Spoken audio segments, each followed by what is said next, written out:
ਕਵਨ ਗੁਣ ਕਹੀਐ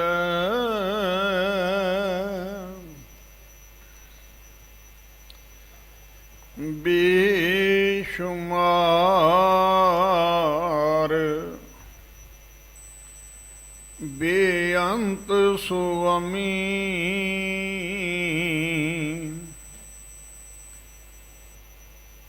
ਤੇਰੋ ਅੰਤ ਨ ਕਿਨਹੀ ਲਹੀਐ।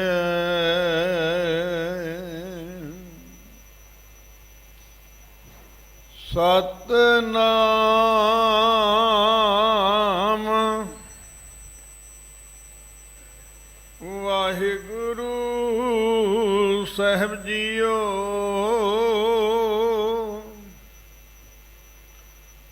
ਸ਼ਲੋਕ ਮਹਲਾ ਤੀਜਾ।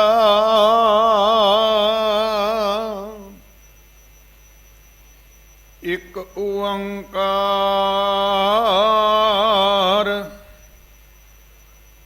ਸਤਿ ਗੁਰ ਪ੍ਰਸਾਦ।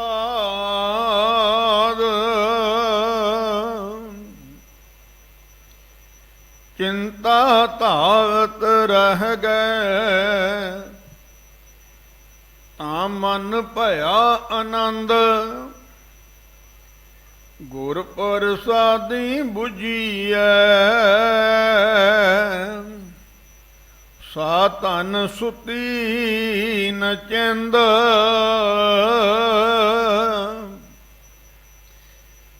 ਚਿੰਤਾ ਧਾਵਤ ਰਹਿ ਗਏ ਤਾਂ ਮਨ ਭਇਆ ਆਨੰਦ।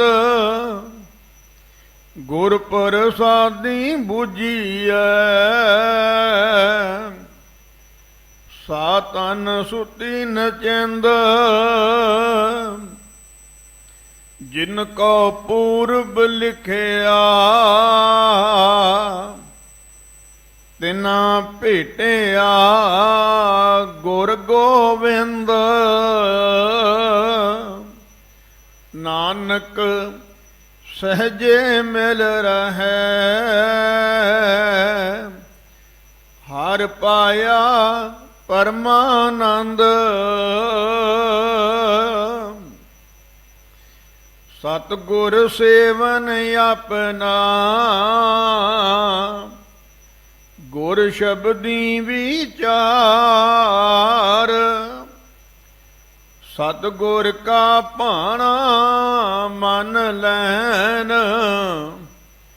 ਹਰ ਨਾਮ ਰਖੈ ਉਰ ਧਾਰ। ਐਥੇ ਆਉਤੈ ਮੰਨੀਅਨ ਹਰ ਨਾਮ ਲਗੈ ਵਾਪਾਰ। ਗੁਰਮੁਖ ਸ਼ਬਦ ਸੰਜਾਪਦੇ ਤਿਤ ਸਾਚੈ ਦਰਬਾਰ। ਸੱਚਾ ਸੌਦਾ ਖਰਚ ਸੱਚ ਅੰਤਰ ਪਰਮ ਪਿਆਰ। ਜਮ ਕਾਲ ਨੇੜ ਨਾ ਆਵਈ ਆਪ ਬਖਸ਼ੇ ਕਰਤਾਰ। ਨਾਨਕ ਨਾਮ ਰਤੇ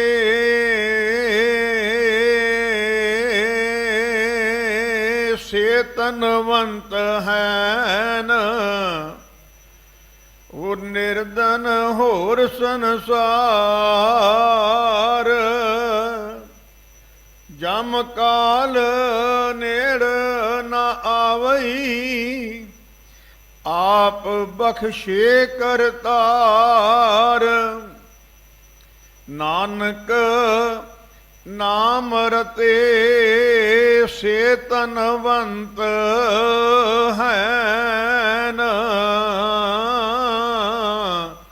ਨਿਰਧਨ ਹੋਰ ਸੰਸਾਰ। ਵਾਹਿਗੁਰੂ ਜੀ ਕਾ ਖਾਲਸਾ ਵਾਹਿਗੁਰੂ ਜੀ ਕੀ ਫਤਿਹ। ਗੁਰੂ ਸਵਾਰੀ ਸਾਧ ਸੰਗਤ ਜੀਓ, ਆਪ ਜੀ ਨੇ ਸ਼ਲੋਕ ਵਾਰਾਂ ਦੇ ਵਧੀਕ ਬਾਣੀ ਦੇ ਸਿਰਲੇਖ ਹੇਠ ਤੀਜੇ ਪਾਤਸ਼ਾਹ ਜੀ ਦੇ ਮੁਖਾਰਮ ਦੇ ਵਿੱਚੋਂ ਉਚਾਰਨ ਕੀਤੇ ਹੋਏ ਦੋ ਪਾਵਨ ਸ਼ਲੋਕਾਂ ਦਾ ਮੂਲ ਪਾਠ ਸਰਵਣ ਕੀਤਾ ਹੈ। ਇਹਨਾਂ ਪਾਵਨ ਸ਼ਲੋਕਾਂ ਦੀ ਕਥਾ ਆਪ ਜੀ ਨੂੰ ਸਰਵਣ ਕਰਵਾ ਰਹੇ ਹਨ ਸਤਿਕਾਰਯੋਗ ਗਿਆਨੀ ਰਾਜਪਾਲ ਸਿੰਘ ਜੀ। ਆਓ ਬੜੇ ਪਿਆਰ ਸਤਿਕਾਰ ਦੇ ਨਾਲ ਭਾਈ ਸਾਹਿਬ ਜੀ ਪਾਸੋਂ ਪਾਵਨ ਸ਼ਲੋਕਾਂ ਦੀ ਕਥਾ ਸਰਵਣ ਕਰੀਏ ਜੀ। ਵਾਹਿਗੁਰੂ ਜੀ ਕਾ ਖਾਲਸਾ, ਵਾਹਿਗੁਰੂ ਜੀ ਕੀ ਫਤਿਹ।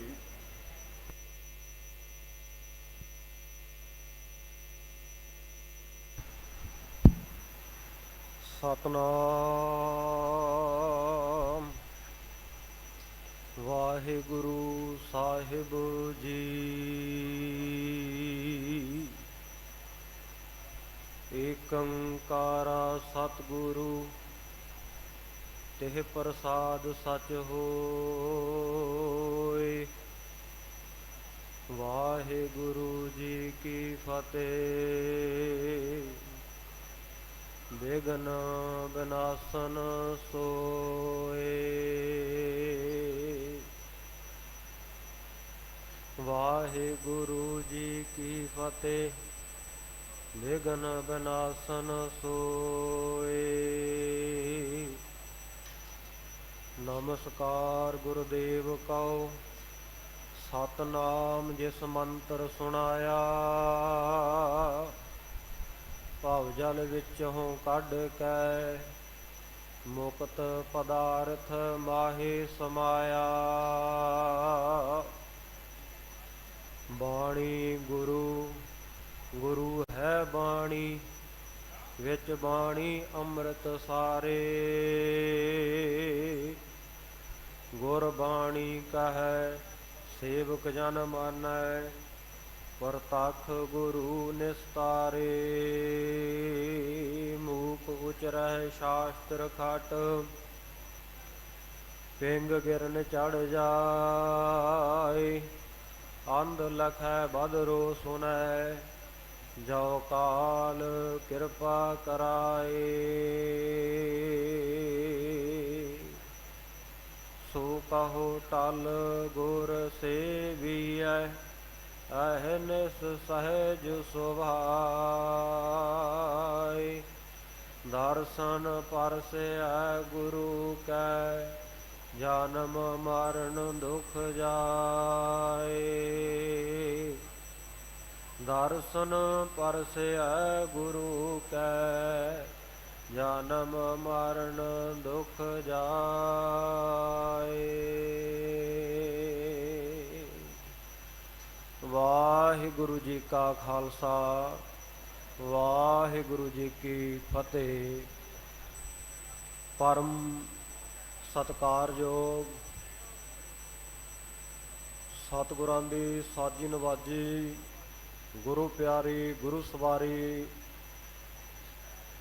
ਗੁਰੂ ਖਾਲਸਾ ਸਾਧ ਸੰਗਤ ਜੀਓ, ਮਹਾਨ ਕਿਰਪਾ ਰਹਿਮਤ ਬਖਸ਼ਿਸ਼ ਹੋਈ ਹੈ। ਪਾਤਤ ਪਾਵਨ ਭਗਤ ਵਸ਼ਲ ਅੰਤਰਯਾਮੀ ਕਿਰਪਾ ਦੇ ਸਾਗਰ ਸਤਿਗੁਰੂ ਸਾਹਿਬ ਸ੍ਰੀ ਗੁਰੂ ਗ੍ਰੰਥ ਸਾਹਿਬ ਜੀ ਮਹਾਰਾਜ ਜੀ ਦੀ ਮਿਹਰ ਦਾ ਸਦਕਾ ਸਤਿਗੁਰੂ ਸੱਚੇ ਪਾਤਸ਼ਾਹ ਜੀ ਦੁਆਰਾ 9ਵੇਂ ਸਰੂਪ ਦੇ ਵਿੱਚ ਜਿਸ ਅਸਥਾਨ ਦੇ ਉੱਤੇ ਦਿੱਲੀ ਦੇ ਚਾਂਦਨੀ ਚੌਂਕ ਦੇ ਵਿੱਚ ਮਹਾਨ ਸ਼ਹਾਦਤ ਦਿੱਤੀ ਗਈ, ਉਸ ਅਸਥਾਨ ਦੇ ਆਪਾਂ ਨੂੰ ਦਰਸ਼ਨ ਦੀਦਾਰੇ ਕਰਨ ਦਾ ਸੁਭਾਗ ਮਿਲ ਰਿਹਾ ਹੈ। ਸਤਿਗੁਰੂ ਜੀ ਦੇ ਨਾਲ ਸਤਿਗੁਰੂ ਜੀ ਦੇ ਅਨੰਨ ਸਿੱਖਾਂ ਦੀ ਸ਼ਹਾਦਤ ਭਾਈ ਮਤੀ ਦਾਸ ਜੀ, ਭਾਈ ਸਤੀ ਦਾਸ ਜੀ, ਭਾਈ ਦਿਆਲਾ ਜੀ, ਸੋ ਸ਼ਹੀਦਾਂ ਸਿੰਘਾਂ ਨੂੰ ਸਤਿਗੁਰੂ ਜੀ ਨੂੰ ਨਤਮਸਤਕ ਹੋਣ ਦੇ ਲਈ ਗੁਰਦਰਬਾਰ ਦੇ ਵਿੱਚ ਆਪਾਂ ਸਾਰੇ ਹਾਜ਼ਰ ਹੋਏ ਹਾਂ। ਗੁਰੂ ਕਿਰਪਾ ਸਦਕਾ ਹਜੂਰ ਧੰਨ ਸ਼੍ਰੀ ਗੁਰੂ ਗ੍ਰੰਥ ਸਾਹਿਬ ਮਹਾਰਾਜ ਸੱਚੇ ਪਾਤਸ਼ਾਹ ਜੀ ਨੇ ਆਪਾਂ ਨੂੰ ਅੰਮ੍ਰਿਤ ਵੇਲੇ ਆਪਣੇ ਪਾਵਨ ਪਵਿੱਤਰ ਤਖਤਾਂ ਦੇ ਉੱਤੇ ਬਿਰਾਜਮਾਨ ਹੋ ਕਰਕੇ ਦਰਸ਼ਨ ਦਿਦਾਰੇ ਬਖਸ਼ਿਸ਼ ਕੀਤੇ ਹਨ। ਉਪਰੰਤ ਇਸ ਅਸਥਾਨ ਦੀ ਮਰਿਆਦਾ ਮੁਤਾਬਕ ਨਿਤਾ ਪ੍ਰਤੀ ਦਾ ਜੋ ਨਿਯਮ ਹੈ ਉਸ ਦੇ ਤਹਿਤ ਗੁਰੂ ਕੀ ਬਾਣੀ ਦੇ ਪਾਠ ਸੰਗਤਾਂ ਨੇ ਰਲ ਮਿਲ ਕੇ ਕੀਤੇ। ਜਾਪ ਦੇ ਵਿੱਚ ਸੰਗਤਾਂ ਸ਼ਾਮਲ ਹੋਈਆਂ। ਉਪਰੰਤ ਕਲਯੁਗ ਮਹਿ ਕੀਰਤਨ ਪ੍ਰਧਾਨਾ, ਗੁਰਮੁਖ ਜਪੀਆ ਲਾਏ ਧਿਆਨਾ, ਆਪ ਤਰੈ ਸਗਲੇ ਕੁਲ ਤਾਰੇ, ਹਰ ਦਰਗਹਿ ਪਤ ਸਿਓ ਜਾਏਦਾ। ਰੱਬੀ ਬਾਣੀ ਦਾ, ਧੁਰ ਕੀ ਬਾਣੀ ਦਾ ਕੀਰਤਨ ਨਿਰਮੋਲਕ ਹੀਰਾ, ਆਨੰਦ ਗੁਣੀ ਗਹੀਰਾ। ਆਸਾ ਦੀ ਵਾਰ ਦਾ ਕੀਰਤਨ ਸਤਕਾਰ ਜੋ ਗੁਰੂ ਕੇ ਰਾਗੀ ਸਿੰਘਾਂ ਦੀ ਰਸਨਾ ਤੋਂ ਸਰਵਣ ਕਰਕੇ ਆਪਾਂ ਸਭ ਨੇ ਲਾਹੇ ਪ੍ਰਾਪਤ ਕੀਤੇ ਹੈ, ਆਨੰਦ ਮਾਣਿਆ ਹੈ। ਉਪਰੰਤ ਇਸ ਅਸਥਾਨ ਦੇ ਉੱਤੇ ਨਿਤਾ ਪ੍ਰਤੀ ਦੀ ਚਲਦੀ ਮਰਿਆਦਾ ਦੇ ਮੁਤਾਬਕ ਕਥਾ ਦਾ ਸਮਾਂ ਆਇਆ ਹੈ। ਸੋ ਆਓ ਬੜੇ ਪਿਆਰ ਦੇ ਨਾਲ ਸਤਿਗੁਰੂ ਜੀ ਦੇ ਸ਼ਬਦ ਦੇ ਵਿੱਚ ਸੁਰਤ ਨੂੰ ਜੋੜੀਏ। ਸਤਿਗੁਰੂ ਦੇ ਸ਼ਬਦ ਦੇ ਵਿੱਚ ਸੁਰਤ ਨੂੰ ਟਿਕਾ ਕਰਕੇ ਗੁਰੂ ਕੀ ਬਾਣੀ ਦਾ, ਗੁਰੂ ਕੇ ਬਾਣੀ ਦੇ ਅਰਥਾਂ ਦਾ, ਗੁਰੂ ਕੀ ਬਾਣੀ ਦੀ ਅੰਮ੍ਰਿਤ ਕਥਾ ਦਾ ਆਨੰਦ ਸਾਰੇ ਆਪਾਂ ਰਲ ਮਿਲ ਕੇ ਲਈਏ। ਸਤਿਗੁਰੂ ਜੀ ਅੱਜ ਦੇ ਪਾਵਨ ਸ਼੍ਰੀ ਮੁਖਵਾਕ ਦੇ ਵਿੱਚ ਕਥਾ ਦੇ ਇਸ ਸ਼ਬਦ ਦੇ ਵਿੱਚ ਜੋ ਬਖਸ਼ਿਸ਼ ਕਰ ਰਹੇ ਹਨ, ਆਓ ਪਿਆਰ ਦੇ ਨਾਲ ਸ਼ਰਵਣ ਸੁਣੀਜੈ ਅੰਮ੍ਰਿਤ ਕਥਾ। ਜਾਸ ਸੁਨੇ ਮਤ ਮਨ ਹੋਤ ਆਨੰਦਾ, ਦੁਖ ਰੋਗ ਮਨ ਸਗਲੇ ਲੱਥਾ। ਜਿਸ ਕਥਾ ਨੂੰ ਸੁਣ ਕਰਕੇ ਸੁਣ ਹਰ ਕਥਾ ਉਤਾਰੀ ਮੈਲ, ਮਹਾ ਪੁਨੀਤ ਭਏ ਸੁਖ ਸੈਲ। ਸੋ ਸਾਧ ਸੰਗਤ ਜੀ, ਪੱਥਰਾਂ ਵਰਗੇ ਹਿਰਦਿਆਂ ਵਾਲੇ ਵੀ ਜਿਹੜੇ ਪਾਪੀ ਲੋਕ ਹਨ, ਇਸ ਸਤਿਗੁਰੂ ਦੀ ਬਾਣੀ ਦੀ ਕਥਾ ਨੂੰ ਸੁਣ ਕਰਕੇ ਮਹਾ ਪੁਨੀਤ, ਪਵਿੱਤਰ ਪਵਿੱਤਰ ਪਵਿੱਤਰ ਪੁਨੀਤ, 3 ਵਾਰ ਪਵਿੱਤਰ ਪਦਵੀ ਪ੍ਰਾਪਤ ਹੋਵੇ ਤਾਂ ਜਾ ਕੇ ਪੁਨੀਤ ਬਣਦਾ ਹੈ। ਸੋ ਉਹ ਜਿਹੜੇ ਪੱਥਰ ਵਰਗੇ ਹਿਰਦਿਆਂ ਵਾਲੇ ਕਠੋਰ ਲੋਕ ਸਨ, ਉਹ ਵੀ ਸਤਿਗੁਰੂ ਦੀ ਇਸ ਬਾਣੀ ਦੀ ਅਗਾਧ ਬੋਧ ਕਥਾ ਨੂੰ, ਅੰਮ੍ਰਿਤ ਕਥਾ ਨੂੰ, ਹਰ ਕੀ ਕਥਾ ਨੂੰ ਸਰਵਣ ਕਰਕੇ ਨਿਰਮਲ ਹਿਰਦਿਆਂ ਵਾਲੇ ਔਰ ਪੁਨੀਤ ਪਦਵੀ ਦੇ ਧਾਰਨੀ ਬਣ ਗਏ। ਸੋ ਆਓ ਬੜੇ ਪਿਆਰ ਦੇ ਨਾਲ ਸਤਿਗੁਰੂ ਦੇ ਇਸ ਸ਼ਬਦ ਦੀ ਕਥਾ ਆਪਾਂ ਰਲ ਮਿਲ ਕੇ ਕਰਨੀ ਹੈ, ਸਰਵਣ ਕਰਨੀ ਹੈ। ਅੱਜ ਦਾ ਜੋ ਇਹ ਸ਼ਬਦ ਕਥਾ ਦਾ ਆਪਾਂ ਨੂੰ ਬਖਸ਼ਿਸ਼ ਕੀਤਾ ਹੈ, ਇਹ ਧੰਨ ਸ਼੍ਰੀ ਗੁਰੂ ਗ੍ਰੰਥ ਸਾਹਿਬ ਮਹਾਰਾਜ ਜੀ ਦੇ 1500 ਵਾਹਿਗੁਰੂ 1415 ਅਤੇ 16 ਅੰਗ ਦੇ ਉੱਪਰ ਇਹ ਦੋਵੇਂ ਸ਼ਲੋਕ ਸ਼ੋਭਾਇਮਾਨ ਹਨ। ਸੋ ਇਹ ਸ਼ਲੋਕ ਜਿਹੜਾ ਹੈ, ਸਾਧ ਸੰਗਤ ਜੀ, ਗੁਰਬਾਣੀ ਦੀ ਤਰਤੀਬ ਦੇ ਮੁਤਾਬਕ ਜੋ ਸਤਿਗੁਰੂ ਸੱਚੇ ਪਾਤਸ਼ਾਹ ਧੰਨ ਗੁਰੂ ਅਰਜਨ ਦੇਵ ਮਹਾਰਾਜ ਨੇ ਮਹਾਨ ਬਖਸ਼ਿਸ਼ ਕੀਤੀ। ਧੰਨ ਕਹੋ ਗੁਰੂ ਅਰਜਨ ਕਹੋ, ਜਿਨ ਨਾਮ ਕਾ ਖੋਲ ਦਿਖਾਇਓ ਖਜ਼ਾਨਾ। ਰਾਗਨ ਹੀ ਰਾਗਨ ਮੈਂ ਸ਼ਬਦ ਬਣਾਏ, ਕੈ ਗ੍ਰੰਥ ਕੀਓ ਹੈ ਸੁਮੇਰ ਸੁਮਾਨਾ। ਆਪਣੇ ਤੋਂ ਪਹਿਲੇ ਗੁਰੂ ਸਾਹਿਬਾਨਾਂ ਦੀ, ਸੰਤਾਂ ਭਗਤਾਂ ਦੀ, ਗੁਰਸਿੱਖਾਂ ਦੀ ਔਰ ਆਪਣੇ ਜੀਵਨ ਕਾਲ ਦੇ ਵਿੱਚ ਉਚਾਰਨ ਕੀਤੀ ਹੋਈ ਮਹਾਨ ਪਾਵਨ ਪਵਿੱਤਰ ਬਾਣੀ ਨੂੰ ਸਤਿਗੁਰੂ ਜੀ ਨੇ ਇਕੱਤਰ ਕੀਤਾ ਔਰ ਇਕੱਤਰ ਕਰਕੇ ਇਸ ਬਾਣੀ ਦਾ ਸੰਕਲਨ ਸੰਪਾਦਨ ਭਾਈ ਗੁਰਦਾਸ ਸਾਹਿਬ ਜੀ ਤੋਂ ਸੇਵਾ ਲੈ ਕਰਕੇ ਕੀਤਾ। ਤੇ ਜਿਹੜੇ ਸ਼ਲੋਕ ਅਤੇ ਮਹੱਲੇ ਸਨ ਪਹਿਲੇ ਉਚਾਰਨ ਕੀਤੇ ਹੋਏ ਸਤਿਗੁਰੂ ਸਾਹਿਬਾਨਾਂ ਦੇ, ਸੋ ਸਾਧ ਸੰਗਤ ਜੀ ਪਹਿਲਾਂ ਇਹ ਮੁਕਤ ਰੂਪ ਦੇ ਵਿੱਚ, ਖੁੱਲ੍ਹੇ ਰੂਪ ਦੇ ਵਿੱਚ ਗੁਰਬਾਣੀ ਦੇ ਸ਼ਲੋਕ ਅਤੇ ਮਹੱਲੇ ਉਚਾਰਨ ਕੀਤੇ ਹੋਏ ਸਨ। 22 ਵਾਰਾਂ ਦਾ ਜਿਹੜਾ ਵਿਧਾਨ ਹੈ ਗੁਰੂ ਗ੍ਰੰਥ ਸਾਹਿਬ ਵਿੱਚ ਆਈਆਂ ਹੋਈਆਂ ਦਾ, ਉਹ ਧੰਨ ਗੁਰੂ ਅਰਜਨ ਦੇਵ ਮਹਾਰਾਜ ਸੱਚੇ ਪਾਤਸ਼ਾਹ ਜੀ ਨੇ ਸੰਪਾਦਨਾ ਸਮੇਂ ਕੀਤਾ ਹੈ। ਸ਼ਲੋਕਾਂ ਨੂੰ, ਮਹੱਲਿਆਂ ਨੂੰ ਔਰ ਪੌੜੀਆਂ ਨੂੰ ਇੱਕ ਤਰਤੀਬ ਦੇ ਕਰਕੇ ਫਿਰ ਉਹਨਾਂ ਨੂੰ ਵਾਰਾਂ ਦੇ ਵਿੱਚ ਅੰਕਿਤ ਕੀਤਾ ਹੈ। ਸੋ ਉਹਨਾਂ ਵਾਰਾਂ ਦੇ ਵਿੱਚ ਜਿਹੜੇ ਸ਼ਲੋਕ ਅੰਕਿਤ ਹੋਣੋਂ ਰਹਿ ਗਏ, ਵੱਧ ਗਏ, ਕਿਉਂਕਿ ਸਤਿਗੁਰੂ ਜੀ ਨੇ ਇੱਕ ਤਰਤੀਬ ਦੇ ਮੁਤਾਬਕ ਇਹਨਾਂ ਸ਼ਲੋਕਾਂ ਨੂੰ ਲਗਾਇਆ। ਕਈ ਵਾਰੀ ਇੱਕ ਸ਼ਲੋਕ ਦੇ ਵਿੱਚ ਜਾਂ ਗੁਰਬਾਣੀ ਦੀ ਇੱਕ ਪੰਕਤੀ ਦੇ ਵਿੱਚ ਪ੍ਰਸ਼ਨ ਹੁੰਦਾ ਪੈਦਾ ਕੀਤਾ, ਔਰ ਦੂਸਰੇ ਸ਼ਲੋਕ ਦੇ ਵਿੱਚ ਉਹਨੂੰ ਸਤਿਗੁਰੂ ਜੀ ਨੇ ਇਸ ਤਰਤੀਬ ਦੇ ਨਾਲ ਦਰਜ ਕੀਤਾ ਹੈ ਕਿ ਦੂਸਰਾ ਸ਼ਲੋਕ ਪੜ੍ਹਦਿਆਂ ਉਸ ਸਵਾਲ ਦਾ ਜਵਾਬ ਮਿਲ ਜਾਵੇ, ਉਹ ਪ੍ਰਸ਼ਨ ਦਾ ਉੱਤਰ ਮਿਲ ਜਾਵੇ। ਸੋ ਜਿਹੜੇ ਇਹਨਾਂ ਵਾਰਾਂ ਦੇ ਵਿੱਚ ਦਰਜ ਹੋਣੋਂ ਸ਼ਲੋਕ ਵੱਧ ਗਏ, ਉਹਨਾਂ ਨੂੰ ਸਤਿਗੁਰੂ ਜੀ ਨੇ ਸ਼ਲੋਕ ਵਾਰਾਂ ਤੇ ਵਧੇਕ ਸਿਰਲੇਖ ਹੇਠ ਦਰਜ ਕਰ ਦਿੱਤਾ। ਸੋ ਸ਼ਲੋਕ ਵਾਰਾਂ ਤੇ ਵਧੇਕ ਦਾ ਮਤਲਬ ਹੈ ਕਿ ਜਿਹੜੇ ਸ਼ਲੋਕ ਵਾਰਾਂ ਤੋਂ ਵਧੇਕ, ਵਾਰਾਂ ਤੋਂ ਵੱਧ ਰਹਿ ਗਏ, ਸੋ ਉਹਨਾਂ ਨੂੰ ਸਤਿਗੁਰੂ ਜੀ ਨੇ ਇੱਕ ਜਗ੍ਹਾ ਦੇ ਉੱਤੇ ਇਕੱਤਰ ਕਰਕੇ ਇਸ ਮਹਾਨ ਪਾਵਨ ਪਵਿੱਤਰ ਧੰਨ ਸ਼੍ਰੀ ਗੁਰੂ ਗ੍ਰੰਥ ਸਾਹਿਬ ਜੀ ਮਹਾਰਾਜ ਜੀ ਦੇ ਅੰਦਰ ਸ਼ੋਭਾਇਮਾਨ ਕਰ ਦਿੱਤਾ। ਤੇ ਅੱਜ ਦਾ ਜਿਹੜਾ ਸ਼ਲੋਕ ਹੈ ਇਹ ਤੀਜੇ ਪਾਤਸ਼ਾਹ ਧੰਨ ਧੰਨ ਸਾਹਿਬ ਸ਼੍ਰੀ ਗੁਰੂ ਅਮਰਦਾਸ ਸਾਹਿਬ ਜੀ ਮਹਾਰਾਜ ਜੀ ਦੀ ਪਾਵਨ ਰਸਨਾ ਤੋਂ ਉਚਾਰਨ ਕੀਤਾ ਹੋਇਆ ਪਾਵਨ ਪਵਿੱਤਰ ਸ਼ਬਦ ਹੈ। ਸੋ ਭੱਲੇ ਅਮਰਦਾਸ ਗੁਣ ਤੇਰੇ, ਤੇਰੀ ਉਪਮਾ ਤੋਹੇ ਬਣ ਆਵੈ। ਸਤਿਗੁਰੂ ਗੁਰੂ ਅਮਰਦਾਸ ਸਾਹਿਬ ਮਹਾਰਾਜ ਜੀ, ਉਹਨਾਂ ਨੇ ਅੱਜ ਦੇ ਇਸ ਸ਼ਬਦ ਦੇ ਵਿੱਚ ਜੋ ਬਖਸ਼ਿਸ਼ ਕੀਤੀ ਹੈ ਕਿ ਮਨੁੱਖ ਨੂੰ ਆਨੰਦ ਕਿਵੇਂ ਪ੍ਰਾਪਤ ਹੋਵੇ, ਕਿਉਂਕਿ ਸਾਰੀ ਦੁਨੀਆ ਆਨੰਦ ਦੀ ਭਾਲ ਦੇ ਵਿੱਚ, ਸੁੱਖ ਦੀ ਭਾਲ ਦੇ ਵਿੱਚ ਫਿਰਦੀ ਹੈ। ਸੁੱਖਾਂ ਨੂੰ ਲੱਭਦਾ ਮਨੁੱਖ, ਆਨੰਦ ਨੂੰ, ਖੁਸ਼ੀ ਨੂੰ, ਪ੍ਰਸੰਨਤਾ ਨੂੰ ਲੱਭਦਾ ਮਨੁੱਖ ਆਪਣਾ ਘਰ-ਬਾਰ ਛੱਡ ਕੇ ਦੂਰ ਦਰਾਡੇ ਵੀ ਜਾ ਕਰਕੇ ਕੰਮਕਾਰ ਕਰਦਾ ਹੈ ਕਿ ਸ਼ਾਇਦ ਕੰਮਕਾਜ ਦੇ ਵਿੱਚੋਂ ਮੈਨੂੰ ਉਹ ਖੁਸ਼ੀ, ਉਹ ਪ੍ਰਸੰਨਤਾ, ਉਹ ਆਨੰਦ ਮਿਲ ਜਾਵੇ। ਤੇ ਸਾਧ ਸੰਗਤ ਜੀ ਕਈ ਵਾਰੀ ਦੇਸ਼ ਛੱਡ ਕੇ ਵਿਦੇਸ਼ਾਂ ਦੇ ਵਿੱਚ ਵੀ ਜਾਂਦਾ ਹੈ, ਪਰ ਸਾਧ ਸੰਗਤ ਜੀ ਇਹਦਾ ਜਿਹੜਾ ਮੂਲ ਕਾਰਨ ਹੈ, ਆਨੰਦ ਸਾਨੂੰ ਨਹੀਂ ਆ ਰਿਹਾ, ਉਸ ਨੂੰ ਸਮਝੇ ਤੋਂ ਬਿਨਾਂ ਹੀ ਧਾਉਂਦਾ ਫਿਰਦਾ ਰਹਿੰਦਾ, ਦੌੜਦਾ ਫਿਰਦਾ ਰਹਿੰਦਾ ਹੈ। ਬਸ ਹਰ ਵੇਲੇ ਚਿੰਤਾਵਾਂ ਦੇ ਵਿੱਚ, ਫਿਕਰਾਂ ਦੇ ਵਿੱਚ ਮਨੁੱਖ ਦੌੜਦਾ ਭੱਜਦਾ ਰਹਿੰਦਾ, ਇੱਕ ਵਾਹਿਗੁਰੂ ਪਰਮੇਸ਼ਰ ਦਾ ਓਟ ਆਸਰਾ ਨਹੀਂ ਤਕਾਉਂਦਾ, ਚਿੰਤਾਵਾਂ ਦੇ ਵਿੱਚ ਹੀ ਮਨ ਲੱਗਿਆ ਰਹਿੰਦਾ ਹੈ। ਤੇ ਸਤਿਗੁਰੂ ਜੀ ਇੱਥੇ ਉਚਾਰਨ ਕਰਦੇ ਹੈ, ਚਿੰਤਾ ਧਾਵਤ ਰਹਿ ਗਏ ਤਾ ਮਨ ਭਇਆ ਆਨੰਦ। ਆਨੰਦ ਦੀ ਪ੍ਰਾਪਤੀ ਕਿਵੇਂ ਹੋਵੇ, ਕਿਵੇਂ ਆਨੰਦ ਮਿਲੇ?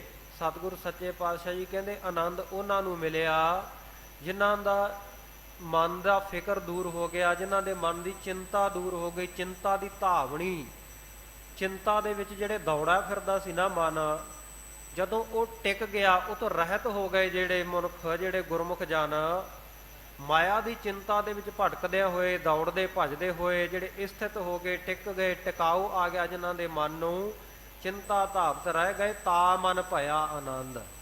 ਤਾਂ ਫਿਰ ਸਾਧ ਸੰਗਤ ਜੀ ਮਨ ਦੇ ਵਿੱਚ ਆਨੰਦ ਦੀ ਪ੍ਰਾਪਤੀ ਹੋਈ ਹੈ, ਕਿਉਂਕਿ ਚਿੰਤਾ ਅੱਜ ਕੱਲ੍ਹ ਸਾਧ ਸੰਗਤ ਜੀ ਹਰ ਕੋਈ ਮਨੁੱਖ ਚਿੰਤਤ ਹੈ। ਚਿੰਤਤ ਹੀ ਦਿਸੈ ਸਭ ਕੋਏ, ਹਰ ਕੋਈ ਚਿੰਤਾ ਦੇ ਵਿੱਚ ਹੈ, ਹਰ ਕੋਈ ਟੈਨਸ਼ਨ ਦੇ ਵਿੱਚ, ਡਿਪਰੈਸ਼ਨ ਦੇ ਵਿੱਚ, ਬੜੀਆਂ ਬੜੀਆਂ ਗੋਲੀਆਂ ਦਵਾਈਆਂ ਖਾ ਕੇ ਫਿਰ ਕੰਮ ਚਲਾਈਦਾ ਹੈ। ਗੁਰਮੁਖ ਪਿਆਰਿਓ, ਇਸ ਤਰ੍ਹਾਂ ਦੇ ਲੋਕ ਜਿਹੜੇ ਆਪਾਂ ਨੂੰ ਵੇਖਣ ਨੂੰ ਬਾਹਰੋਂ ਸੁਖੀ ਲੱਗਦੇ ਹੈ, ਪਰ ਉਹਨਾਂ ਨੂੰ ਚਿੰਤਾ ਇੰਨੀ ਕਿ ਨੀਂਦਰ ਨਹੀਂ ਪੈਂਦੀ।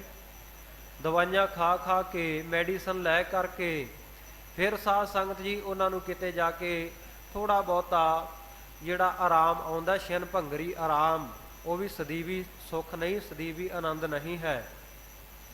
ਸੋ ਚਿੰਤਾ ਨੂੰ ਵਿਦਵਾਨਾਂ ਨੇ ਚਿਖਾ ਦੇ ਬਰਾਬਰ ਵੀ ਆਖਿਆ, ਚਿੰਤਾ ਚਿਖਾ ਬਰਾਬਰੀ, ਕਿਉਂਕਿ ਜਿਵੇਂ ਚਿਖਾ ਦੇ ਵਿੱਚ ਮਨੁੱਖ ਸੜ ਜਾਂਦਾ ਹੈ, ਇਸੇ ਤਰ੍ਹਾਂ ਚਿੰਤਾ ਦੇ ਵਿੱਚ ਵੀ ਜਿਹੜਾ ਮਨੁੱਖ ਹੈ ਹੌਲੀ ਹੌਲੀ ਹੌਲੀ ਹੌਲੀ ਕਰਕੇ ਉਹ ਸਾੜ ਪੈਂਦਾ ਰਹਿੰਦਾ ਅੰਦਰ।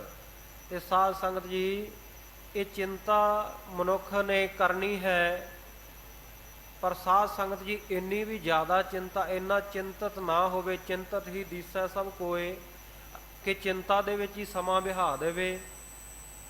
ਚਿੰਤਾ ਦੀ ਜਗ੍ਹਾ ਚਿੰਤਨ ਕਰੀਏ, ਚਿੰਤਨ ਅਕਾਲ ਪੁਰਖ ਵਾਹਿਗੁਰੂ ਦਾ, ਤਾਂ ਸਾਡੇ ਮਨ ਦੇ ਵਿੱਚ ਆਨੰਦ ਦੀ ਪ੍ਰਾਪਤੀ ਹੋਏਗੀ, ਤਾਂ ਸਾਨੂੰ ਉਹ ਪ੍ਰਸੰਨਤਾ, ਉਹ ਖੁਸ਼ੀ ਹਾਸਲ ਹੋਵੇਗੀ।